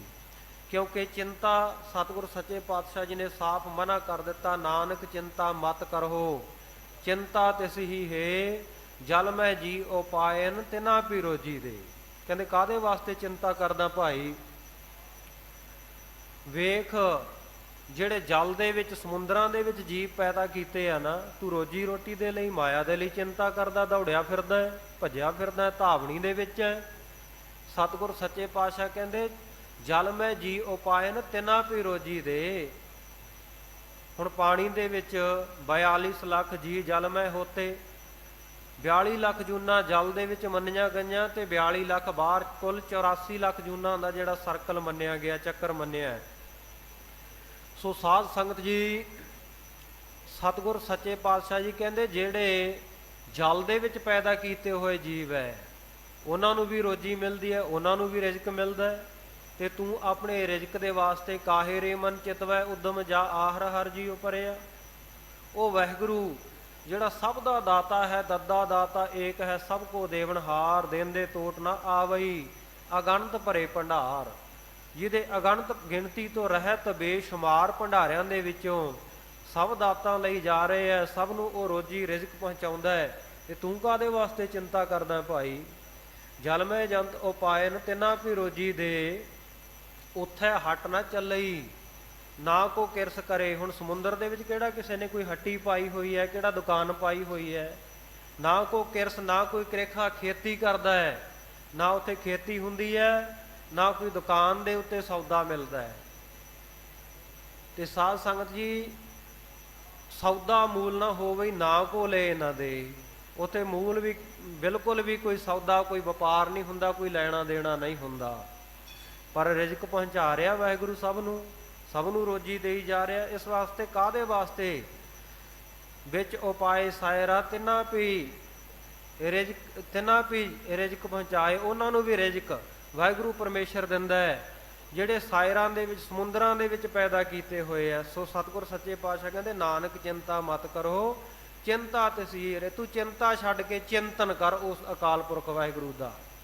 ਚੇਤਨਾ ਹੈ ਤੋ ਚੇਤ ਲੈ ਨਿਸ ਦਿਨ ਮੈਂ ਪ੍ਰਾਨੀ, ਛਿਨ ਛਿਨ ਔਦ ਬਿਹਾਤ ਹੈ ਫੂਟੈ ਘਟ ਜੋ ਪਾਨੀ। ਹਰ ਗੁਣ ਕਾਹੇ ਨਾ ਗਾਵਹੀ ਮੂਰਖ ਅਗਿਆਨਾ, ਝੂਠਾ ਲਾਲਚ ਲੱਗ ਕੇ ਨਹਿ ਮਰਨ ਪਛਾਨਾ। ਤੂੰ ਝੂਠਿਆਂ ਲਾਲਚਾਂ ਦੇ ਵਿੱਚ ਲੱਗ ਕੇ ਮਰਨਾ ਭੁੱਲ ਗਿਆ, ਉਹ ਪਰਮੇਸ਼ਰ ਨੂੰ ਵਿਸਾਰ ਦਿੱਤਾ ਹੈ, ਉਹਦਾ ਚਿੰਤਨ ਕਰ। ਕਾਹੇ ਰੇ ਮਨ ਚਿਤਵੈ ਉਦਮ ਜਾ ਆਹਰ ਹਰ ਜੀਉ ਪਰਿਆ। ਕਾਹਦੇ ਵਾਸਤੇ ਤੂੰ ਉਦਮ ਦੀ ਚਿਤਵਨੀ ਲਾਈ ਬੈਠਾ ਹੈ, ਚਿੰਤਾ ਕਰੀ ਜਾਂਦਾ ਹੈ? ਹੁਣ ਗੁਰਮੁਖ ਪਿਆਰਿਓ, ਪ੍ਰਸ਼ਨ ਪੈਦਾ ਹੋਵੇਗਾ ਸਾਡੇ ਮਨਾਂ ਵਿੱਚ, ਇਹ ਅਚੇਤ ਹੀ ਸਹਿਜ ਹੀ ਇਹ ਸਵਾਲ ਆਉਣਾ ਸੁਭਾਵਿਕ ਹੈ ਕਿ ਸਤਿਗੁਰ ਸੱਚੇ ਪਾਤਸ਼ਾਹ ਜੀ ਨੇ ਜੇ ਉਦਮ ਕਰਨ ਤੋਂ ਹੀ ਰੋਕ ਦਿੱਤਾ, ਕਾਹੇ ਰੇ ਮਨ ਚਿਤਵੈ ਉਦਮ ਕਹਿ ਦਿੱਤਾ, ਤੇ ਫਿਰ ਸੰਸਾਰ ਦਾ ਕਾਰ ਵਿਹਾਰ ਕਿਵੇਂ ਚੱਲੇਗਾ? ਨਹੀਂ ਭਾਈ, ਸਤਿਗੁਰੂ ਨੇ ਸਾਨੂੰ ਵਿਹਲੜ ਨਹੀਂ ਬਣਾਇਆ। ਸਤਿਗੁਰ ਦਾ ਤਾਂ ਸਗੋਂ ਸਿਧਾਂਤ ਹੈ, ਕਿਰਤ ਵਿਰਤ ਕਰ ਧਰਮ ਦੀ, ਹੱਥੋਂ ਦੇ ਕੇ ਭਲਾ ਮਨਾਈ। ਧਰਮ ਦੀ ਕਿਰਤ ਕਰਨੀ, ਸੰਸਾਰ ਦੇ ਵਿੱਚ ਰਹਿੰਦਿਆਂ ਹੋਇਆਂ ਸੰਸਾਰੀ ਫਰਜ਼ ਵੀ ਪੂਰੇ ਕਰਨੇ ਹੈ, ਤੇ ਗੁਰਮੁਖ ਪਿਆਰਿਓ ਨਾਲ ਨਾਲ ਵਾਹਿਗੁਰੂ ਪਰਮੇਸ਼ਰ ਦੇ ਨਾਮ ਦੇ ਨਾਲ ਵੀ ਜੁੜ ਕੇ ਰਹਿਣਾ ਹੈ। ਜਿਵੇਂ ਮੁਰਗਾਈ ਉਹਦੇ ਖੰਭ ਜਲ ਦੇ ਵਿੱਚ ਰਹਿਣ ਦੇ ਉਪਰੰਤ ਵੀ ਨਹੀਂ ਭਿੱਜਦੇ, ਇਸੇ ਤਰ੍ਹਾਂ ਗੁਰੂ ਕਾ ਸਿੱਖ ਸੰਸਾਰ ਦੇ ਵਿੱਚ ਰਹਿੰਦਾ ਹੋਇਆ ਵੀ ਇਹ ਮਾਇਆ ਦੇ ਵਿੱਚ ਤਦਾਕਾਰ ਨਾ ਹੋਵੇ, ਸਿਰਫ ਵਾਹਿਗੁਰੂ ਦੇ ਰੰਗ ਦੇ ਵਿੱਚ ਰੰਗਿਆ ਰਹੇ। ਕਾਹੇ ਰੇ ਮਨ ਚਿਤਵੈ ਉਦਮ, ਸਤਿਗੁਰੂ ਜੀ ਨੇ ਉਦਮ ਕਰਨ ਤੋਂ ਨਹੀਂ ਰੋਕਿਆ, ਸਗੋਂ ਸਤਿਗੁਰੂ ਜੀ ਤਾਂ ਕਹਿੰਦੇ ਆ ਭਾਈ, ਉਦਮ ਕਰੇਂਦਿਆ ਜੀਓ ਤੂੰ, ਕਮਾਵਦਿਆਂ ਸੁਖ ਪੁੰਚ, ਧਿਆਏ ਦਿਆ ਤੂੰ ਪ੍ਰਭੂ ਮਿਲ, ਨਾਨਕ ਉਤਰੀ ਚਿੰਤ। ਉਹ ਵਾਹਿਗੁਰੂ ਨੂੰ ਧਿਆਉਣਾ ਕਰ, ਸਿਮਰਨਾ ਕਰ, ਉਦਮ ਕਰ, ਕੰਮਕਾਰ ਕਰ, ਨੌਕਰੀ ਕਰ, ਖੇਤੀ ਕਰ, ਜਿਸ ਤਰ੍ਹਾਂ ਦਾ ਵੀ ਕਾਰ ਵਿਹਾਰ ਵਾਹਿਗੁਰੂ ਨੇ ਬਖਸ਼ਿਸ਼ ਕੀਤਾ, ਆਪਣੇ ਪਰਿਵਾਰ ਦੀ ਪ੍ਰਤਪਾਲਨਾ ਕਰ। ਫਿਰ ਸਤਿਗੁਰੂ ਨੇ ਕਿਉਂ ਕਿਹਾ ਕਾਹੇ ਰੇ ਮਨ ਚਿਤਵੈ ਉਦਮ ਜਾਂ ਆਹਰ ਹਰ ਜੀਉ ਪਰਿਆ? ਸਤਿਗੁਰੂ ਦਾ ਇੱਥੇ ਕਹਿਣ ਦਾ ਭਾਵ ਹੈ ਕਿ ਉਦਮ ਤਾਂ ਤੂੰ ਜ਼ਰੂਰ ਕਰ, ਪਰ ਉਦਮ ਦੀ ਚਿੰਤਾ ਦੇ ਵਿੱਚ ਨਾ ਲੱਗਿਆ ਰਹਿ ਕਿ ਮੈਨੂੰ ਰੋਜੀ ਰੋਟੀ ਮਿਲੇਗੀ ਕਿ ਨਾ। ਤੂੰ ਉਹ ਚਿੰਤਾ ਨੂੰ ਛੱਡ ਕੇ ਹਿੰਮਤੀ ਬਣ, ਉਦਮੀ ਬਣ, ਉਦਮੀ ਬਣ ਕੇ ਕਾਰ ਵਿਹਾਰ ਕਰ। ਕਾਹੇ ਰੇ ਮਨ ਚਿਤਵੈ ਉਦਮ ਜਾ ਆਹਰ ਹਰ ਜੀਉ ਪਰਿਆ, ਸੈਲ ਪੱਥਰ ਮੈਂ ਜੰਤ ਉਪਾਏ, ਤਾ ਕਾ ਰਿਜਕ ਆਗੈ ਕਰ ਧਰਿਆ। ਮੇਰੇ ਮਾਧੋ ਜੀ ਸਤ ਸੰਗਤ ਮਿਲੇ ਸੋ ਤਰਿਆ, ਗੁਰ ਪ੍ਰਸਾਦ ਪਰਮ ਪਦ ਪਾਇਆ, ਸੂਕੇ ਕਾਸਟ ਹਰਿਆ। ਸੋ ਸਾਧ ਸੰਗਤ ਜੀ, ਸਤਿਗੁਰ ਸੱਚੇ ਪਾਤਸ਼ਾਹ ਜੀ ਨੇ ਆਖਿਆ ਚਿੰਤਾ ਨਹੀਂ, ਚਿੰਤਨ ਕਰੋ। ਤੇ ਜਿਨ੍ਹਾਂ ਨੇ ਇਹ ਚਿੰਤਾ ਤਿਆਗ ਦਿੱਤੀ, ਚਿੰਤਾ ਦੀ ਧੌਣੀ ਦੇ ਵਿੱਚ ਰਹਿਤ ਹੋ ਗਏ, ਤਾਂ ਮਨ ਭਇਆ ਆਨੰਦ, ਉਹਨਾਂ ਨੂੰ ਫਿਰ ਆਨੰਦ ਦੀ ਪ੍ਰਾਪਤੀ ਹੋਈ ਹੈ, ਉਹਨਾਂ ਨੂੰ ਪ੍ਰਸੰਨਤਾ ਸਦੀਵੀ ਸੁੱਖ ਮਿਲਿਆ ਹੈ। ਕਿਉਂਕਿ ਆਨੰਦ ਆਨੰਦ ਤਾਂ ਸਾਰੀ ਦੁਨੀਆ ਕਹਿੰਦੀ ਹੈ, ਪਰ ਗੁਰਮੁਖ ਪਿਆਰਿਓ ਆਨੰਦ ਮਿਲਦਾ ਕਿੱਥੋਂ ਹੈ? ਸੁੱਖ ਮਿਲਦਾ ਕਿੱਥੋਂ ਹੈ? ਸਤਿਗੁਰੂ ਜੀ ਕਹਿੰਦੇ ਜਾਓ ਸੁਖ ਕਉ ਚਾਹੈ ਸਦਾ ਸਰਨ ਰਾਮ ਕੀ ਲੇਹ। ਜੇ ਸਦੀਵੀ ਸੁੱਖ ਨੂੰ ਚਾਹੁੰਦਾ ਹੈ ਤਾਂ ਵਾਹਿਗੁਰੂ ਪਰਮੇਸ਼ਰ ਦੀ ਸ਼ਰਨ ਅਖਤਿਆਰ ਕਰ ਲੈ। ਵਾਹਿਗੁਰੂ ਪਰਮੇਸ਼ਰ ਦੇ ਚਰਨਾਂ ਦਾ ਭੌਰਾ ਬਣ ਕੇ ਉਹਦੇ ਹੁਕਮ ਦੇ ਮੁਤਾਬਕ ਜ਼ਿੰਦਗੀ ਬਤੀਤ ਕਰਨੀ ਸ਼ੁਰੂ ਕਰ ਦੇ। ਜਦੋਂ ਸਤਿਗੁਰੂ ਦਾ ਹੁਕਮ ਮੰਨ ਲਿਆ ਤੇ ਜਿਹੜੀ ਆਨੰਦ ਸਾਰੀ ਦੁਨੀਆ ਕਹਿੰਦੀ ਫਿਰਦੀ ਹੈ, ਦੌੜੀ ਭੱਜੀ ਫਿਰਦੀ ਹੈ ਆਨੰਦ ਦੀ ਪ੍ਰਾਪਤੀ ਦੇ ਲਈ, ਉਹ ਆਨੰਦ ਤੈਨੂੰ ਗੁਰੂ ਕੋਲੋਂ ਪ੍ਰਾਪਤ ਹੋ ਜਾਏਗਾ। ਆਨੰਦ ਸਭ ਕੋ ਕਹੈ ਆਨੰਦ ਗੁਰੂ ਤੇ ਜਾਣਿਆ ਆਨੰਦ ਸਾਧ ਸੰਗਤ ਜੀ ਗੁਰੂ ਦੇ ਕੋਲੋਂ ਫਿਰ ਇਹ ਆਨੰਦ ਦੀ ਪ੍ਰਾਪਤੀ ਹੁੰਦੀ ਹੈ। ਸੋ ਸਤਿਗੁਰ ਸੱਚੇ ਪਾਤਸ਼ਾਹ ਕਹਿੰਦੇ ਗੁਰ ਪ੍ਰਸਾਦੀ ਬੂਝੀਐ। ਤੇ ਇਸ ਗੱਲ ਨੂੰ ਬੁੱਝਦਾ ਕੌਣ ਹੈ? ਇਸ ਗੱਲ ਦੀ ਸਮਝ ਕਿਵੇਂ ਆਵੇ, ਇਸ ਗੱਲ ਦੀ ਸੋਝੀ ਕਿਵੇਂ ਆਉਂਦੀ ਹੈ? ਸਤਿਗੁਰੂ ਜੀ ਨੇ ਇੱਥੇ ਕਲੀਅਰ ਕਰ ਦਿੱਤਾ ਕਿ ਗੁਰ ਪ੍ਰਸਾਦੀ ਬੂਝੀਐ। ਗੁਰੂ ਤੋਂ ਬਿਨਾਂ ਨਾ ਤਾਂ ਅੱਜ ਤੱਕ ਕਿਸੇ ਨੇ ਬੁੱਝਿਆ ਤੇ ਨਾ ਸਾਧ ਸੰਗਤ ਜੀ ਬੁੱਝ ਸਕੇ, ਕਿਉਂਕਿ ਗੁਰੂ ਦੀ ਬਹੁਤ ਲੋੜ ਹੈ। ਜਿਵੇਂ ਕਹਿੰਦੇ ਨੇ ਕਿ ਸ਼ਾਹ ਬਿਨਾਂ ਪਤ ਨਹੀਂ, ਤੇ ਇਸੇ ਤਰ੍ਹਾਂ ਗੁਰੂ ਬਿਨਾਂ ਗਤ ਨਹੀਂ। ਗਤੀ ਅਵਸਥਾ ਦੀ ਪ੍ਰਾਪਤੀ ਇਹ ਗੁਰੂ ਨਾਲ ਜੁੜੇ ਹੀ ਹੋਣੀ ਹੈ। ਗੁਰ ਪ੍ਰਸਾਦੀ, ਗੁਰੂ ਦੀ ਪ੍ਰਸਾਦ ਕਰਕੇ, ਕਿਰਪਾ ਕਰਕੇ, ਪ੍ਰਸਾਦ ਨਾਮ ਕਿਰਪਾ ਦਾ ਹੈ। ਗੁਰ ਪ੍ਰਸਾਦੀ ਬੂਝੀ ਹੈ। ਸੋ ਸਾਧ ਸੰਗਤ ਜੀ ਜਿਨ੍ਹਾਂ ਨੇ ਗੁਰੂ ਦੀ ਕਿਰਪਾ ਦੇ ਨਾਲ ਬੁੱਝ ਲਿਆ, ਇਸ ਗੱਲ ਨੂੰ ਜਾਣ ਗਏ, ਸੋ ਗੁਰ ਪ੍ਰਸਾਦੀ ਬੂਝੀਐ। ਸਾ ਧਨ ਸੁੱਤੀ ਨਿਚਿੰਦ। ਸਾ ਧਨ ਉਹ ਇਸਤਰੀ, ਧਨ ਨਾਮ ਇਸਤਰੀ ਦਾ ਹੈ, ਉਹ ਜਿਹੜੀ ਸਾਡੀ ਸੁਰਤ ਰੂਪੀ ਇਸਤਰੀ ਹੈ ਨਾ। ਫਿਰ ਸਾਧ ਸੰਗਤ ਜੀ ਜਦੋਂ ਗੁਰੂ ਦੀ ਕਿਰਪਾ ਹੋ ਗਈ, ਗੁਰੂ ਦੀ ਕਿਰਪਾ ਦੇ ਨਾਲ ਸੋਝੀ ਆ ਗਈ, ਸਮਝ ਆ ਗਈ, ਤੇ ਫਿਰ ਸਾਧ ਸੰਗਤ ਜੀ ਇਹ ਆਨੰਦ ਦੀ ਸੇਜਾ ਦੇ ਉੱਤੇ ਨਿਸ਼ਚਿੰਤ ਜਾ ਕੇ ਵਿਰਾਜ ਜਾਂਦੀ ਹੈ, ਜਾ ਕੇ ਸੌ ਜਾਂਦੀ ਹੈ, ਵਿਰਾਜ ਜਾਂਦੀ ਹੈ। ਜਿਨ ਕੋ ਪੂਰਬ ਲਿਖਿਆ ਤਿਨਾ ਭੇਟਿਆ ਗੁਰ ਗੋਬਿੰਦ। ਤੇ ਫਿਰ ਸਾਧ ਸੰਗਤ ਜੀ ਉਹ ਗੁਰੂ ਦੀ ਪ੍ਰਾਪਤੀ ਕਿਹਨਾਂ ਨੂੰ ਹੁੰਦੀ ਹੈ? ਗੁਰੂ ਦੀ ਕਿਰਪਾ ਦੇ ਨਾਲ ਤਾਂ ਚਲੋ ਇਹ ਮਿਲ ਗਈ ਅਵਸਥਾ। ਗੁਰੂ ਦੀ ਪ੍ਰਾਪਤੀ ਕਿਹਨਾਂ ਨੂੰ ਹੋਵੇਗੀ? ਜਿਨ ਕੋ ਪੂਰਬ ਲਿਖਿਆ, ਜਿਨ੍ਹਾਂ ਦੇ ਪੂਰਬਲੇ ਕਰਮਾਂ ਦੇ ਅਨੁਸਾਰ, ਪੂਰਬ ਕਰਮ ਅੰਕੁਰ ਜਬ ਪ੍ਰਗਟੇ, ਭੇਟਿਓ ਪੁਰਖ ਰਸਕ ਬੈਰਾਗੀ, ਮਿਟਿਓ ਅੰਧੇਰ ਮਿਲਤ ਹਰ ਨਾਨਕ, ਜਨਮ ਜਨਮ ਕੀ ਸੋਈ ਜਾਗੀ। ਜਦੋਂ ਜਨਮਾਂ ਜਨਮਾਂਤਰਾਂ ਦੀ ਸੁੱਤੀ ਹੋਈ ਕਿਸਮਤ ਜਾਗਰਤ ਅਵਸਥਾ ਦੇ ਵਿੱਚ ਆਉਂਦੀ ਹੈ ਨਾ ਗੁਰਮੁਖੋ, ਤੇ ਉਸ ਵੇਲੇ ਫਿਰ ਸਾਧ ਸੰਗਤ ਜੀ ਪੂਰਬਲੇ ਕਰਮਾਂ ਦਾ ਅੰਕੁਰ ਫੁੱਟਦਾ ਹੈ। ਔਰ ਪੂਰਬਲੇ ਕਰਮਾਂ ਦੇ ਕਰਕੇ ਫਿਰ ਉਹ ਅੰਤਰਜਾਮੀ ਵਾਹਿਗੁਰੂ ਨੇ ਪ੍ਰੇਰਨਾ ਦੇ ਨਾਲ ਜਿਨ੍ਹਾਂ ਦੇ ਇਹ ਲੇਖ ਲਿਖ ਦਿੱਤੇ ਗਏ, ਫਿਰ ਉਹਨਾਂ ਨੂੰ ਸਾਧ ਸੰਗਤ ਜੀ ਭੇਟਿਆ ਗੁਰ ਗੋਬਿੰਦ, ਉਹਨਾਂ ਨੂੰ ਦਰਸ਼ਨ ਹੁੰਦੇ ਹੈ। ਗੋਬਿੰਦ ਸਰੂਪ ਸਤਿਗੁਰੂ ਸੱਚੇ ਪਾਤਸ਼ਾਹ ਜੀ ਦੇ, ਪਰਮਾਤਮਾ ਦੇ ਸਰੂਪ ਪਰਮੇਸ਼ਰ, ਗੁਰ ਪਰਮੇਸ਼ਰ ਏਕੋ ਜਾਣ, ਪਰਮੇਸ਼ਰ ਸਰੂਪ ਸਤਿਗੁਰੂ ਜੀ ਦੇ।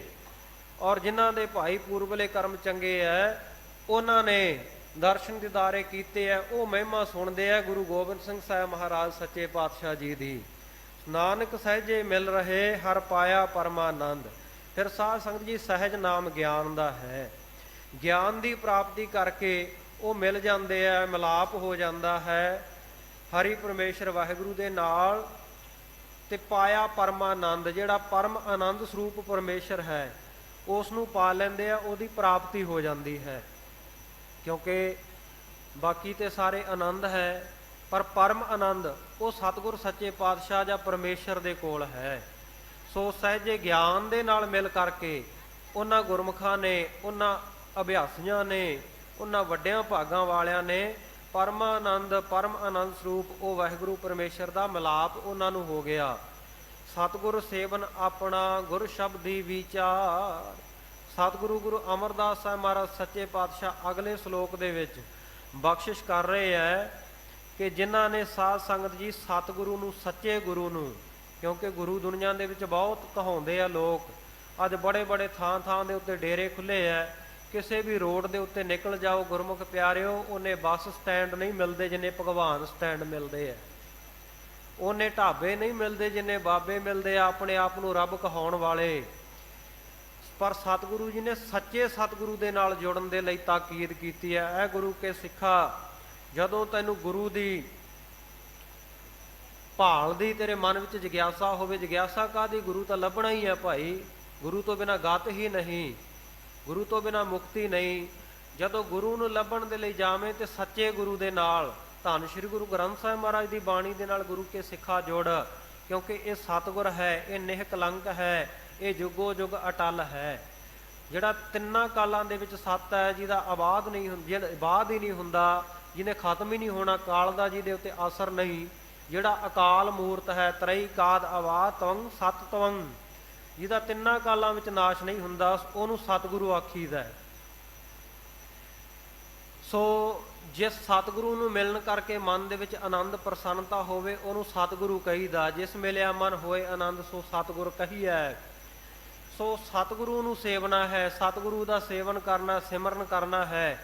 ਸਤਿਗੁਰ ਸੇਵਨ ਆਪਣਾ, ਇਹ ਆਪਣਾ ਸ਼ਬਦ ਬੜਾ ਧਿਆਨ ਮੰਗਦਾ, ਇਹ ਪੰਕਤੀ ਵਿੱਚ ਆਇਆ ਹੋਇਆ।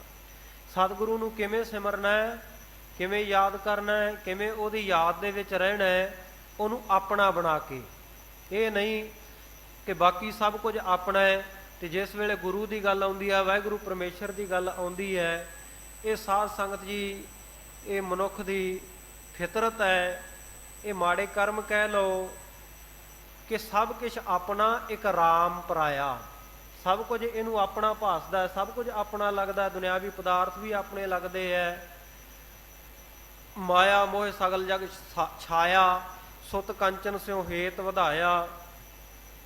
ਤੇ ਇਸੇ ਪ੍ਰਕਾਰ ਸਾਧ ਸੰਗਤ ਜੀ ਸਭ ਕੁਛ ਆਪਣਾ, ਇੱਕ ਰਾਮ ਪਰਾਇਆ, ਸਭ ਕੁਝ ਆਪਣਾ ਸਮਝਦਾ। ਸੋਨੇ ਚਾਂਦੀ ਨੂੰ ਆਪਣਾ ਸਮਝਦਾ, ਇਸਤਰੀ ਨੂੰ ਆਪਣੀ ਸਮਝਦਾ, ਧੀਆਂ ਪੁੱਤਰਾਂ ਨੂੰ ਆਪਣੇ ਸਮਝਦਾ ਹੈ। ਮਾਇਆ ਮੋਹ ਦੇ ਵਿੱਚ ਐਸਾ ਖਚਤ ਹੋਇਆ, ਐਸਾ ਲੀਨ ਹੋ ਗਿਆ, ਐਸੀ ਬਿਰਤੀ ਇਹਦੀ ਖੁੱਭ ਗਈ ਕਿ ਸਭ ਕੁਛ ਆਪਣਾ, ਇੱਕ ਰਾਮ ਪਰਾਇਆ, ਸਭ ਕੁਝ ਆਪਣਾ ਲੱਗਦਾ ਹੈ। ਤੇ ਇੱਕ ਵਾਹਿਗੁਰੂ ਪਰਮੇਸ਼ਰ, ਇੱਕ ਸਤਿਗੁਰੂ ਹੀ ਇਹਨੂੰ ਆਪਣਾ ਨਹੀਂ ਲੱਗਦਾ। ਕਿਉਂਕਿ ਜੇ ਆਪਣਾ ਲੱਗਦਾ ਹੋਵੇ ਤੇ ਭਾਈ ਗੁਰੂ ਕੀ ਗੱਲ ਮੰਨੀਏ ਨਾ, ਕਿਉਂਕਿ ਜਿਹੜਾ ਆਪਣਾ ਹੋਵੇ ਉਹਦੀ ਗੱਲ ਤੇ ਮੰਨੀ ਦੀ ਹੈ।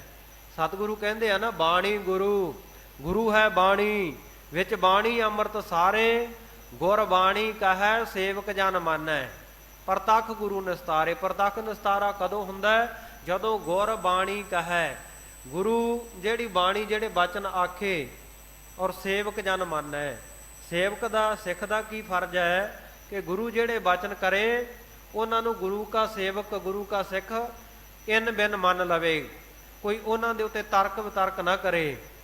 ਸਤਿਗੁਰੂ ਨੇ ਜੋ ਹੁਕਮ ਕੀਤਾ ਹੈ, ਸਤਿਗੁਰੂ ਨੇ ਜੋ ਵੀ ਹੁਕਮ ਕਰ ਦਿੱਤਾ, ਉਹਨੂੰ ਗੁਰੂ ਕਾ ਸਿੱਖ, ਕਿਉਂਕਿ ਗੁਰੂ ਦਾ ਤੇ ਸਿੱਖ ਦਾ ਰਿਸ਼ਤਾ ਹੀ ਇਹੋ ਹੈ ਕਿ ਗੁਰੂ ਆਖੇ, ਬਚਨ ਕਹਿ ਦੇਵੇ ਤੇ ਗੁਰੂ ਕਾ ਸਿੱਖ ਮੰਨ ਲਵੇ, ਤੇ ਫੇਰ ਹੀ ਭਾਈ ਪ੍ਰਤੱਖ ਗੁਰੂ ਨਿਸਤਾਰੇ। ਤੇ ਇਹ ਹੋਵੇਗਾ ਤਾਂ ਜਦੋਂ ਗੁਰੂ ਨੂੰ ਆਪਣਾ ਸਮਝਾਂਗੇ।